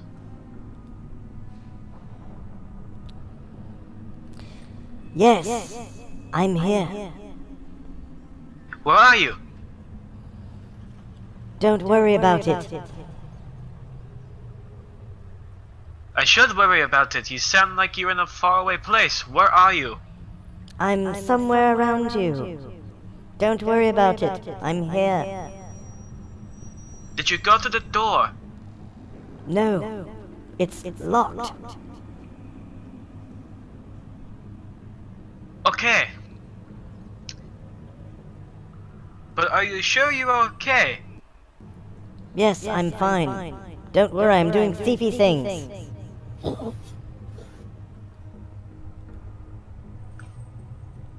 Okay, I'll let you do your thing. And she stays there just waiting.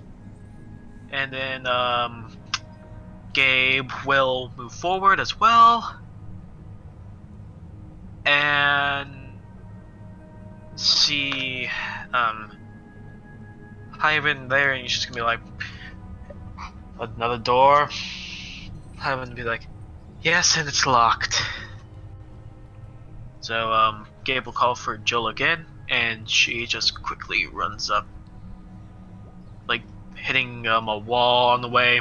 Just like, sees the light and sticks back to Gabe's side, leaving Heather farther and farther away into the dungeon.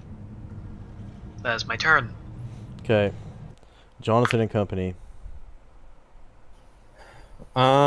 Is Heather moving anywhere? No. Looks like she's waiting for you to move somewhere.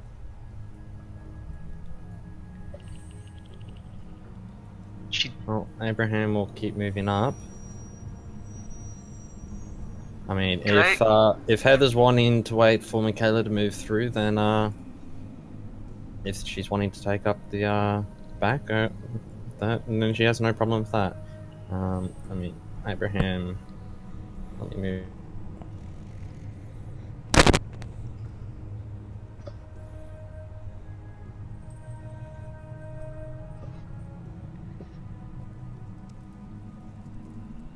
Heather will and just can I waiting do for this now. action for Heather because Heather hasn't gone in a while? Like ask like, is that all of you? It's not your turn. Okay, sorry.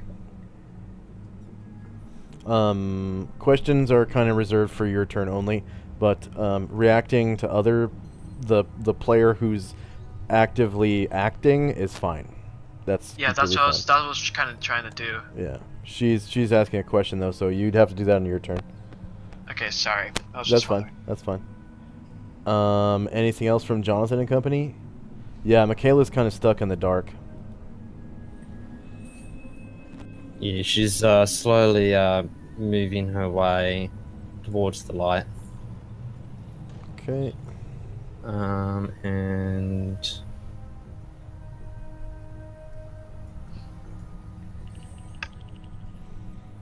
She sort of loses her footing and does a face plant on the ground.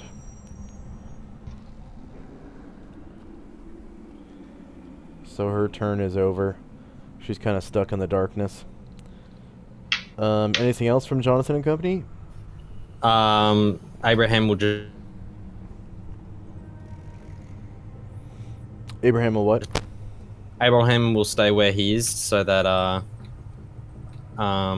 what's her name? Michaela has line of sight Okay. where to more or less go. Yeah. Anything else? Nope, that'll Okay. be it. All right. William and company. All right, William. Once again, heading forward. 1, 2, 6, 7, 8, 9, and we'll probably chill here for now. Wait for the rest of the party, kind of get an idea of where everybody is. Okay. Then the other 2 companions will move forward. It's 9:41. And Frederick says to Hirwin, Gabe, and Jill, Don't worry. You open the door, and if there's any monsters inside, I'll sneak in and stabby them with my stabby stick. I've got this. I know what I'm doing. No, he doesn't. Gabe and company. Okay, Heather will, go into darkness and, like, with the torch still in her hand, ask, like, a few times, like, is anybody still in this dungeon? Who said that? Heather, like, in the way back, holding a torch, but it doesn't matter. Oh, okay. You hear silence behind you, other than the sound of the flame of the torch in the corner of the room over here. Okay, so, Heather will actually, okay. Not hearing a response, Heather will start moving. So, oh gosh, I need to, so, 1, 2, 3, 4, Oh, 5. no, diagonals only count as 1. And you see ahead of you, Michaela has stumbled and fallen onto her face, essentially. Okay, ahead of so, Heather will go and say, oh, okay, Michaela, and helps her up. Okay. And she says, come along now, hurry up, and we'll, like, stay in the middle to keep, like, the, visual with her, so she thinks that, so she'll make sure that she gets up. Yeah, she's up now.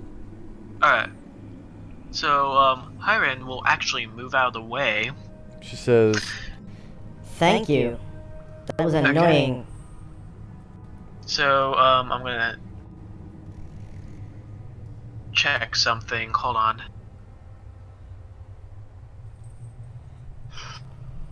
I hate it when I stumble in the dark. Okay, actually, yeah, it's a pan. Gabe will actually, step up, and I'm gonna message this to you.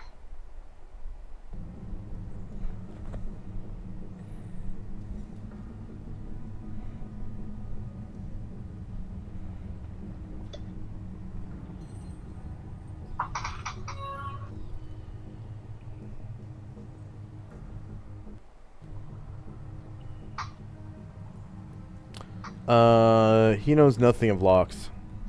I thought he did if you check quickly. Oh, he does? I believe there was something. I don't want to say anything. No metamanaging or anything like that.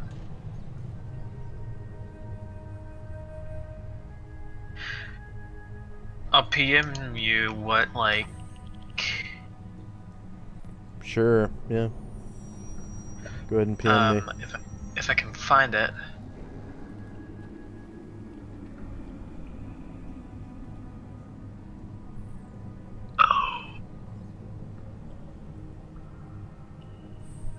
Yeah, he has no experience with locks. Okay, could you try kicking down the door? Yeah. Even though it's locked? Okay. Yep. Do I roll for that? Nope. You roll for it? Yep. Alright. Okay.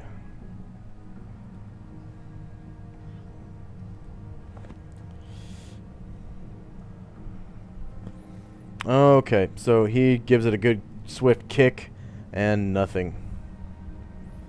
Okay, anything else? Go He ahead. snaps his fingers and says, Jill, would you like to try? So he steps back.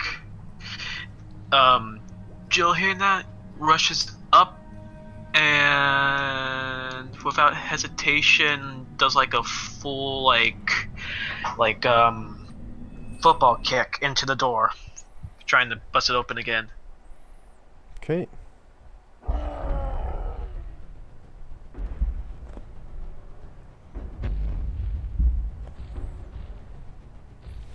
Okay, so right when Jill steps up to the door,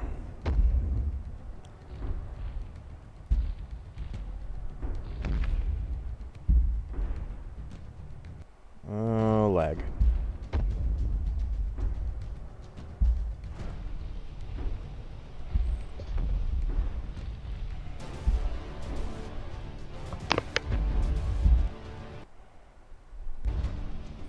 Okay, right when Jill steps up to the door, it bursts open.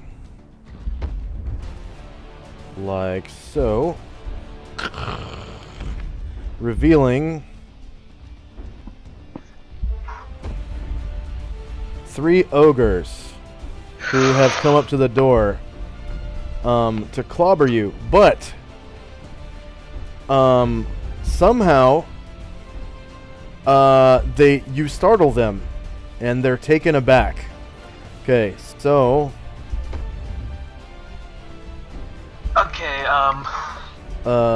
every single character now needs to roll initiative.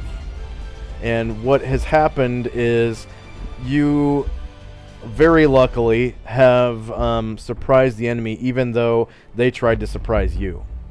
So they heard you try to kick the door in, and then they prepared an ambush, and they failed, and they are surprised. Understood? Okay, so if I click the the thing and just do #initiative. Okay, so yeah, click on your token. For and each you have one to of do them? this. You have to do this for each character, right? So you have to click on the token, click on initiative, and then find the action you want to do. And then, yeah, if it's a weapon, and then if you're gonna cast a spell, you actually have to roll the spell template. So what you do to cast a spell is you click on the token, and then you click on special powers. And then arcane or divine. That's arcane is of course wizard, and divine is religious. It's pre-spells. And then you just find the spell. So it's organized by level, by spell level. And then level 1 spells are split up into schools. So the schools are kind of self-explanatory. I mean, there's attack school, there's defense school, basically. Abjuration is the defense school. And then alteration is like the catch-all. I'm still quite near the D20. I apologize. Oh, that's fine. That's fine.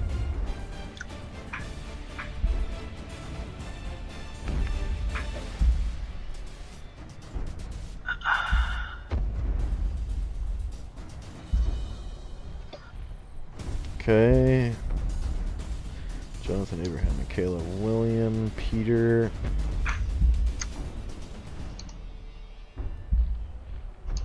So we still need Amanda, I think. Oh, Amanda just rolled. Okay. We still need...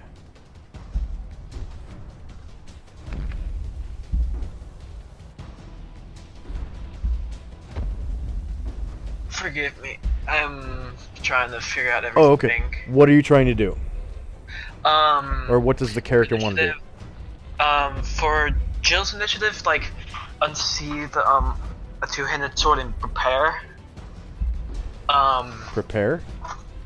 Or like get like ready for like an incoming attack.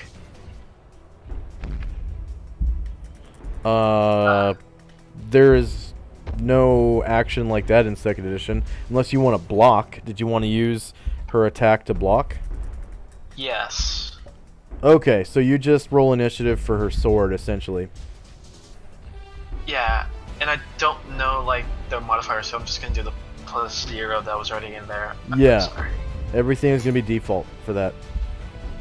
Attack option, I would say none, correct? Yeah, if you're just going to block, it's no attack option.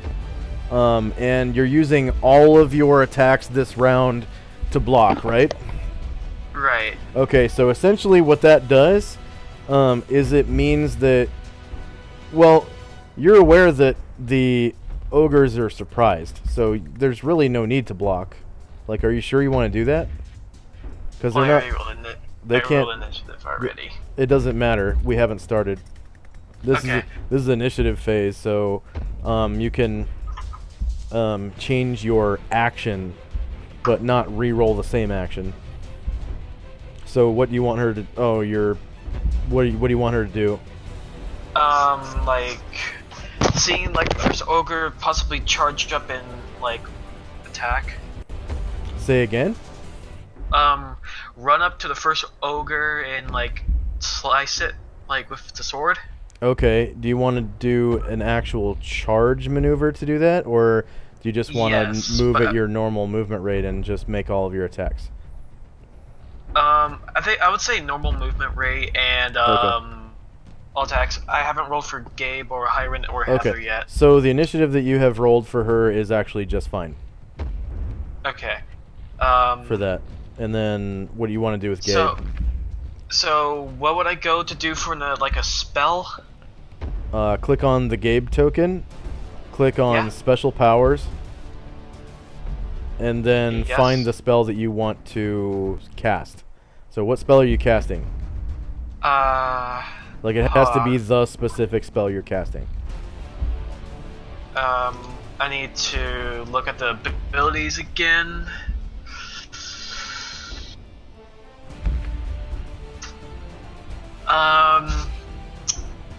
Can I say it right now, or is...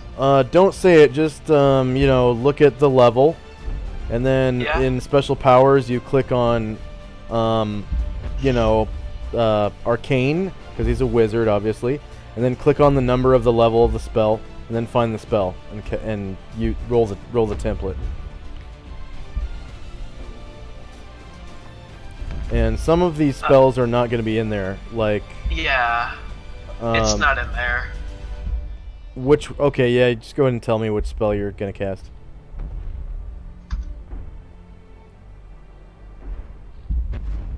That one is in there, I'm pretty sure. Let's see. Special powers. Is, 4th. Okay. Yeah, it's not in there. Okay, that's fine. That's fine. Just click the initiative. Click the initiative roller next to the shit. The spell? Never mind. I'm just going to look it up on Purple Worm for the speed. While you're doing that, I will roll another initiative for Heather or Hiron. Yeah. Sorry, just go ahead and roll. No, it's fine. Just go ahead and roll a d10 for the wizard. How would I go doing that? And Hiron is a wizard dude, and she has spells. I don't Type know, like, in what- chat. Type /R space D10. There you go. And then And I'll what just was your roll a question for D10 for Heroin? Hyren as well. What are you casting a spell? She's a mage. I don't know if she has any weapons. Yeah, she has weapons on her weapon table. Okay,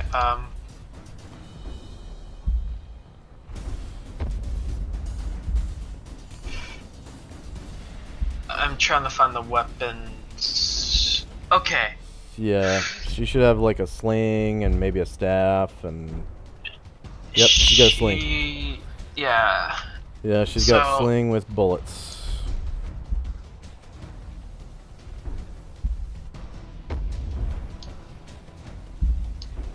Okay. And I will. Would it be a charged shot? Or No. a called shot? Probably a called shot. Alright. If you don't want to strike your friends. Okay, so it looks like everyone has finished. Except for Yeah. Heather. Oh, okay. What's Heather doing? So, she's just bum rushing it. She's running? Yep. Okay, click on the Heather token, click on Yep. initiative, and then press the M key for medium size base initiative, and then spam enter. Okay, so everyone's ready now. What the? Yeah, just disregard that glitch. It doesn't matter. It doesn't actually matter. Okay, so let's see. These are ogres.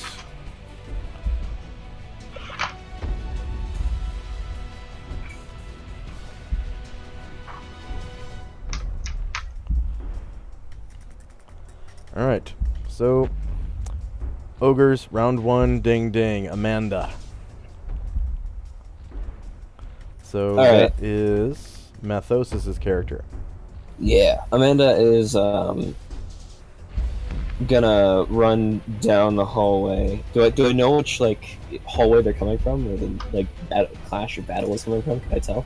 You can hear the sounds that you hear in the soundtrack. So like stomping, like you know. I'm wondering, typical- like, there's two hallways here though. Oh right, okay. So yeah, it's coming from this direction. Okay, yeah, Amanda will rush down then. Okay. So you did roll the appropriate thing to jog. So if you want to jog, you can give her a boot symbol with a 2 like so, like that. And then you can move up to 24 squares if you want to. And you can jog for a number of rounds equal to your constitution. And if you next round, you can move faster if you want to by rolling strength checks and accruing exhaustion points. Okay. Yeah, I think Amanda's just gonna stay like right here, Okay. and then William. Or no, it's not. Yeah, it's just Amanda's turn. That's what. Yeah, Amanda will stay there and wait for the rest of the Alright. party. Peter. Oh yeah, Peter will also do the same thing. Run up, and then run ahead. Okay, so he can move up to 12. Or sorry, up to 24 if he runs. Yeah. Well, run ahead, and then see the party. And you guys stay right there. I actually. Okay, so that's what that is. Real quick, I cannot actually see properly with Amanda. Amanda has no light source, Okay, never mind. Then. so All right. Yeah, that'll be that. okay, Gabe. Should I say the So- spell? Nope. Alright, so I cast that. Cast it, and you're level 8, right? Yes. Okay. And should I? And I should mark it off. Yep, mark it correct? off, and you get let's see, 200 experience points for casting that spell. Okay. I will. I need to find that again. So, goodness, this is confusing. Okay. Michaela.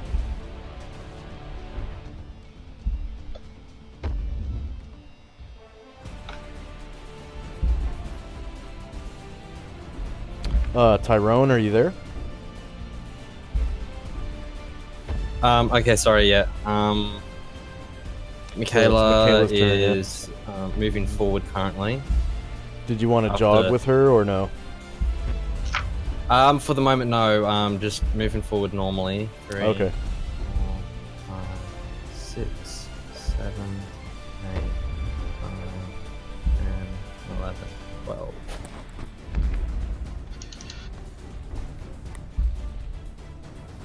Okay. Heather.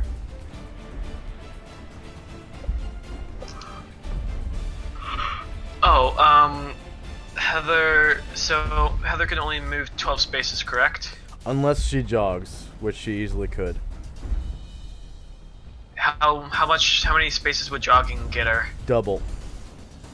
All right, so she'll do that. So 1, 2, 3, 4, 5, 6, 7, 8, 9, 10, 11, 12, 13, 14, 15, 16, 17, 18, 19, 20, 21, 22, 23, and 24. So at the she's getting closer. That's it. That's her turn. Okay.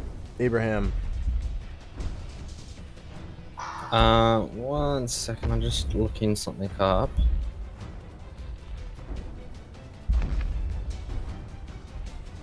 Is it sprinting? No, what I'm only after is a jog, actually. Because I at least want to get someone up there, and Jonathan's taking a little bit to get going. So a jog is double movement, right? Yep. So And then after one round of jogging, you have the option of moving up to a sprint if you want. And the symbol I like to use is a boot with a 2 on it. the ogres coming from in here. Nope. Straight across, right here.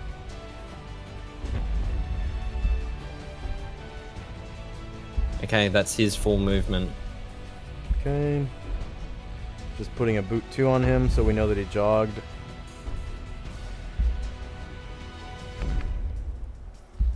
Okay. Frederick. Nice.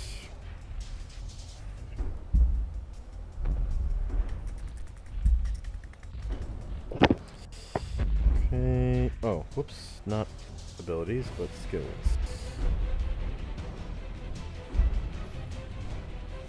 Alright.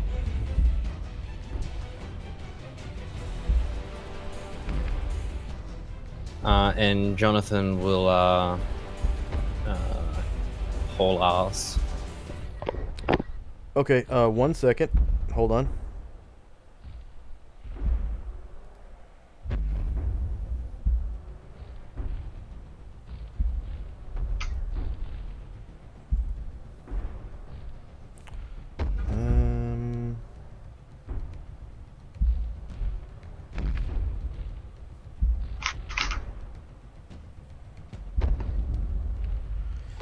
Okay. So Frederick backstabs one of these ogres with his long spear, kills it in 1 hit, and remains stealthed. Fucking stab you, All right, Jonathan. Tyrone. Tyrone, are you there? Yeah. Sorry, Okay. I was pushing the wrong button for push to talk. So that was 9. I moved.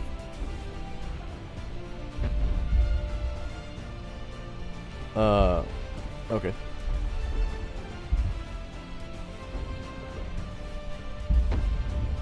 Is Jonathan jogging? Yes, I probably should have said that.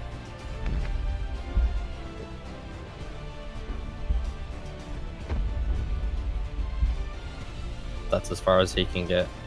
Okay. So I'm just putting these boot symbols on the people who are jogging so that next round we know that they've jogged.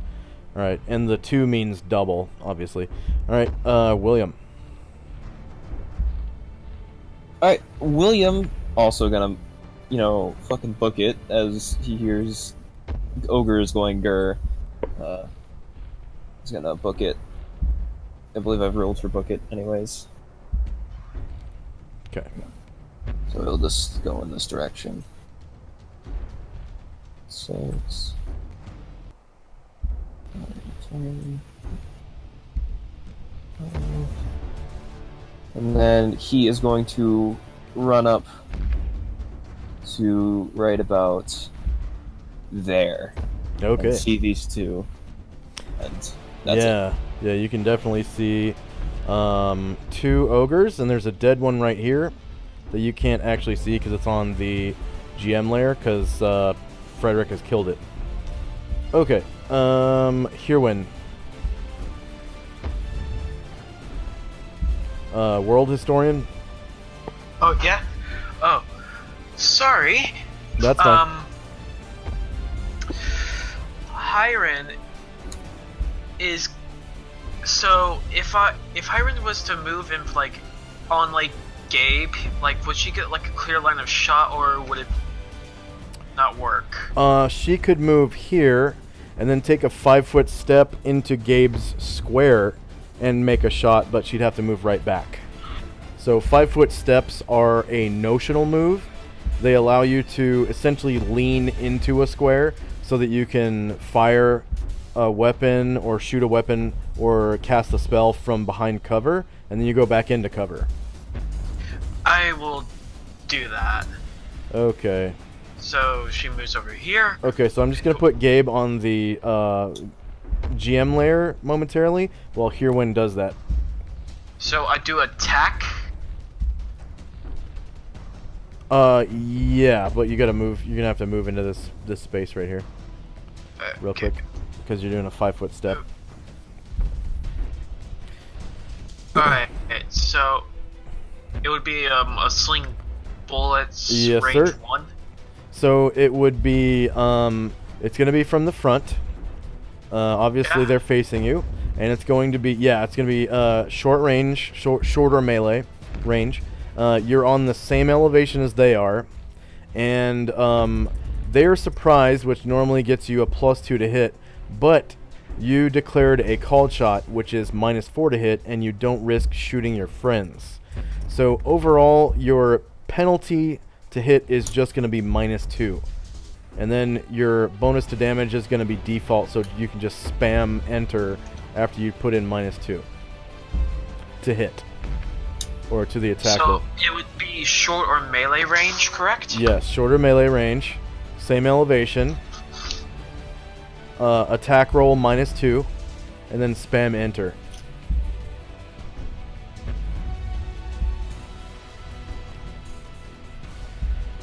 AC 5 is a hit. You cause 4 damage as you strike the ogre in the head with your bullet.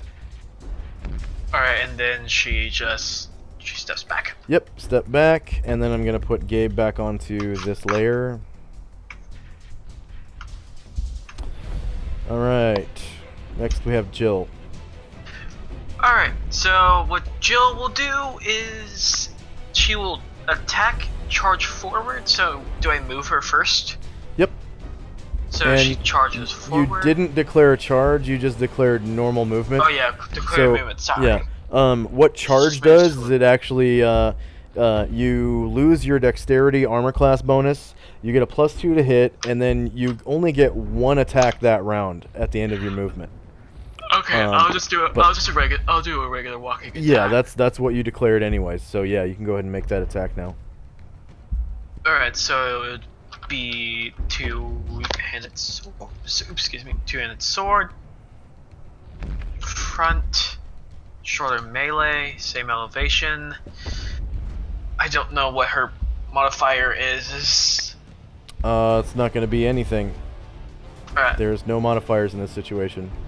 Other And than the damage- +2 to hit. Sorry, +2 to hit. Good Okay. lord. Sorry about that. Okay, it's okay. Front, shorter melee, same elevation. So Plus 2 to hit. attack roll. Yeah, attack roll +2. Alright. And then damage is you just spam enter after that. It's all default. Oh shit. Okay, you crit him for 19 damage. Go ahead and describe how you let's see.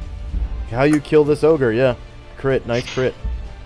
So basically, she walks up like nonchalantly, grabs the sword, flips it, two-hands it, and just decapitates the ogre. Nice. Okay. And then she like starts laughing and as the blood like spills, she starts laughing uncontrollably. Nice. Okay, end of round. Go ahead and roll initiative for the next round. And the ogre is no longer surprised. You see him basically start looking at you, Jill. Alright, so I'm still gonna do the two-handed, so that's 0.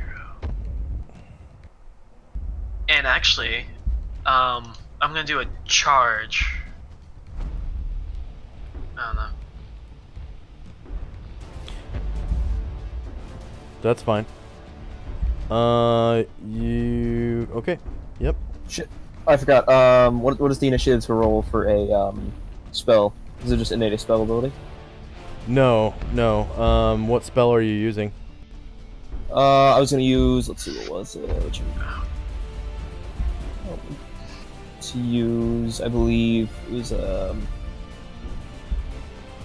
yeah, it was fireball, I believe. Yeah, that's what it looks like. Do I Okay. just go into special powers, arcane Nope. type of thing? Yeah. Go into special powers, arcane. Level 3. And fireball. Yep. Go ahead and use fireball, Casting level and casting level and it'll 3. tell you. That'll tell us how to use it essentially, and it's actually going to roll initiative for you as well. You want me to display the... Full text. Yep. Because it is not routine yet. This is the first time you've ever used it. Okay, and we'll keep that there. DM, did you receive my whisper? Oh no, you need to re-roll because you cast it as a level 3 caster. You are definitely level 8. Oh, level 3 caster. Oh, okay. Shit, one moment. And then what was the question? It's a second level spell. It's in the. I With- DM'd you. With oh. Or I whispered you. I PM'd you, sorry. Okay. I'm gonna actually see if it. God. Oh, fucked it up again. We already have the tag when this text, spell so. is employed, the wizard can command any non-living rope-like object, including string, yarn, cord, line, rope, or even a cable. It essentially ties somebody up. Oh, okay. Never mind. Can I just hold a turn? Yeah, you might want to roll initiative for at least your size-based initiative, just so you can move and do stuff. Actually, I'm gonna do a third level something. Let me see if I can actually do it.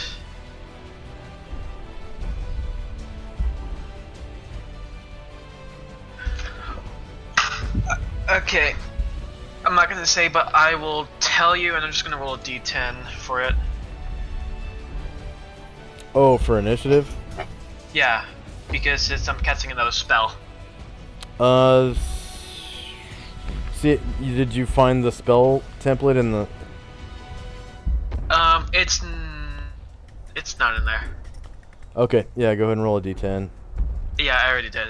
And for Hired, I'm going to do the exact same thing. Oh, not an attack. Sorry, me.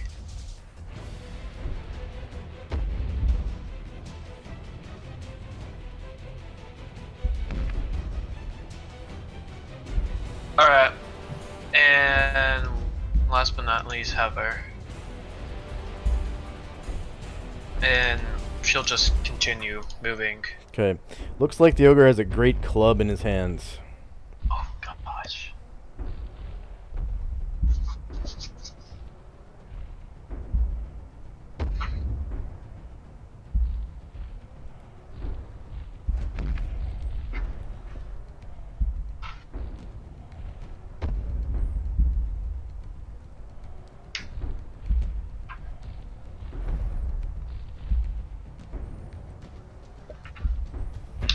Did you PM me the name of the spell that Gabe is casting? Oh,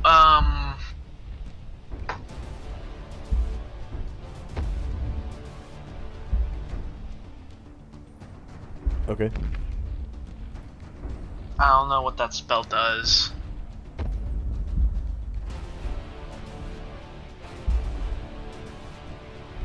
Okay.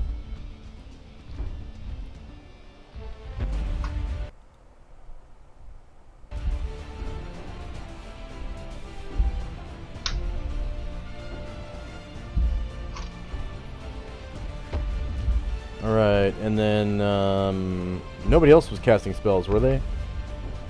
No, nobody else. Did somebody Oh. say they were? I No, was, my but I think we party. already got that cleared up, right? What? I was, but we already cleared that up, right? Yeah. I Alright. meant anyone else. Okay, true.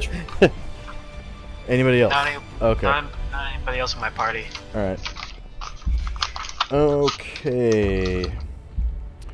Round 2, ding ding, Heather. Stick in a jog.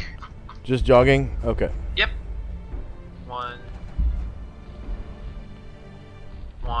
2, 3, 4, 5, 6, 7, 8, 9, 10, 11, 12, 13, and we'll stop there because she can see Hiram getting prepared for another shot. Oh, whoops. I did that wrong. Well, that's a lot of damage. Did that wrong. He is a level 8 thief.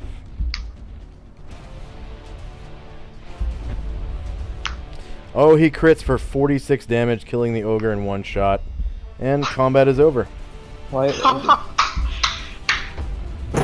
Fucking OP rogues. Well, Beast. that went That quick. was that. All right. So we're going to end the session there. I'm going to divvy up experience. How did you guys like Chat Plays AD&D 2nd Edition? I'm pretty new to 2nd edition, to be perfectly honest, but seems pretty fun. It's slow at first, but that's kind of to be expected when we just basically cleared out an entire section of a dungeon and now we gotta run to the other side. Well, this is pretty good. So ogres are worth 270 and they have 4 hit dice. Okay. Group XP, so there were 3 ogres. 270 experience points. Number of player characters was only 3 for now because we lost 1. Number of NPCs who earn XP, so that was all 6 of the henchmen plus 1 player character as an NPC, so that's 7. Number of creatures defeated in the encounter was all 3. Number of hit dice per creature was 4. Number of warriors and bards in the party. So we've got Frederick, who is part warrior. We've got Jill, who is a warrior. We've got Peter, who is a warrior. Jonathan's a warrior. Amanda's lot a of warrior. warriors. Yep. Michaela is a warrior. So that is 6. Okay. So PCs with 1 class, you just type in 124 into your gained experience points. If you have 2 classes, you would put 62 into each of your classes. And then NPCs with 1 class, basically same thing except 62. And NPCs with 2 classes, 31. And I don't think there are any dual or multi-classed NPCs right now. there's like notes on Gabe. Okay, just add these experience points to those, and then total it up. That's fine. Just be sure to delete all the experience when you're done. So, 62, 20 per warrior level. Or 31. Yeah.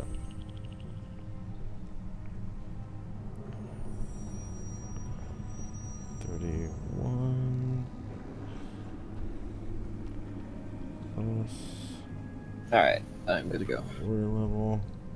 That's, let's see. 140 divided by 2 is 70. Enter 77104.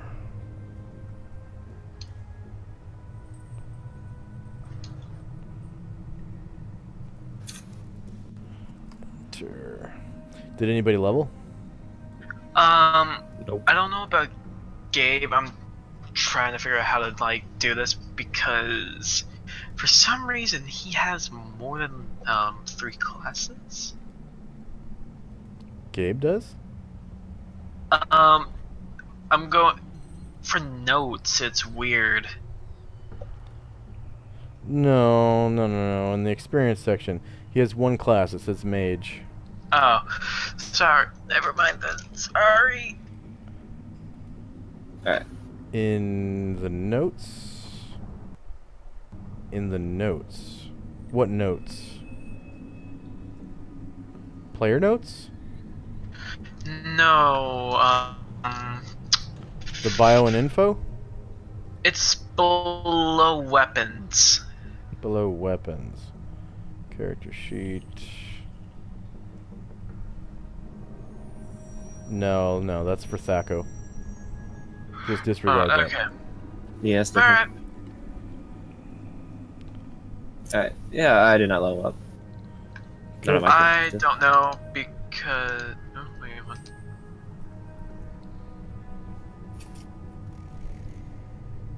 I can only edit Gabe now. Oh wait, never mind.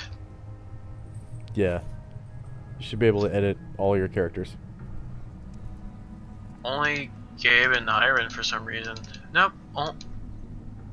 Only Gabe for some reason. So this is the Heroine token right here. Go ahead and click it. Yeah, I'm clicking it, but it's only going to Gabe. Gabe is to the right, so click to the left of Gabe. I am doing that. I think it's because you moved Gabe out of like the DM thing Click- because Click off of Gabe. yeah, Somewhere? I am. Okay, I'm just going to put Gabe on the GM layer. Now click Heroine. Still. Weird glitch. That is so weird. Okay, so just double click Gabe Yeah. and then click cancel. Yeah. Okay, now click off of Gabe.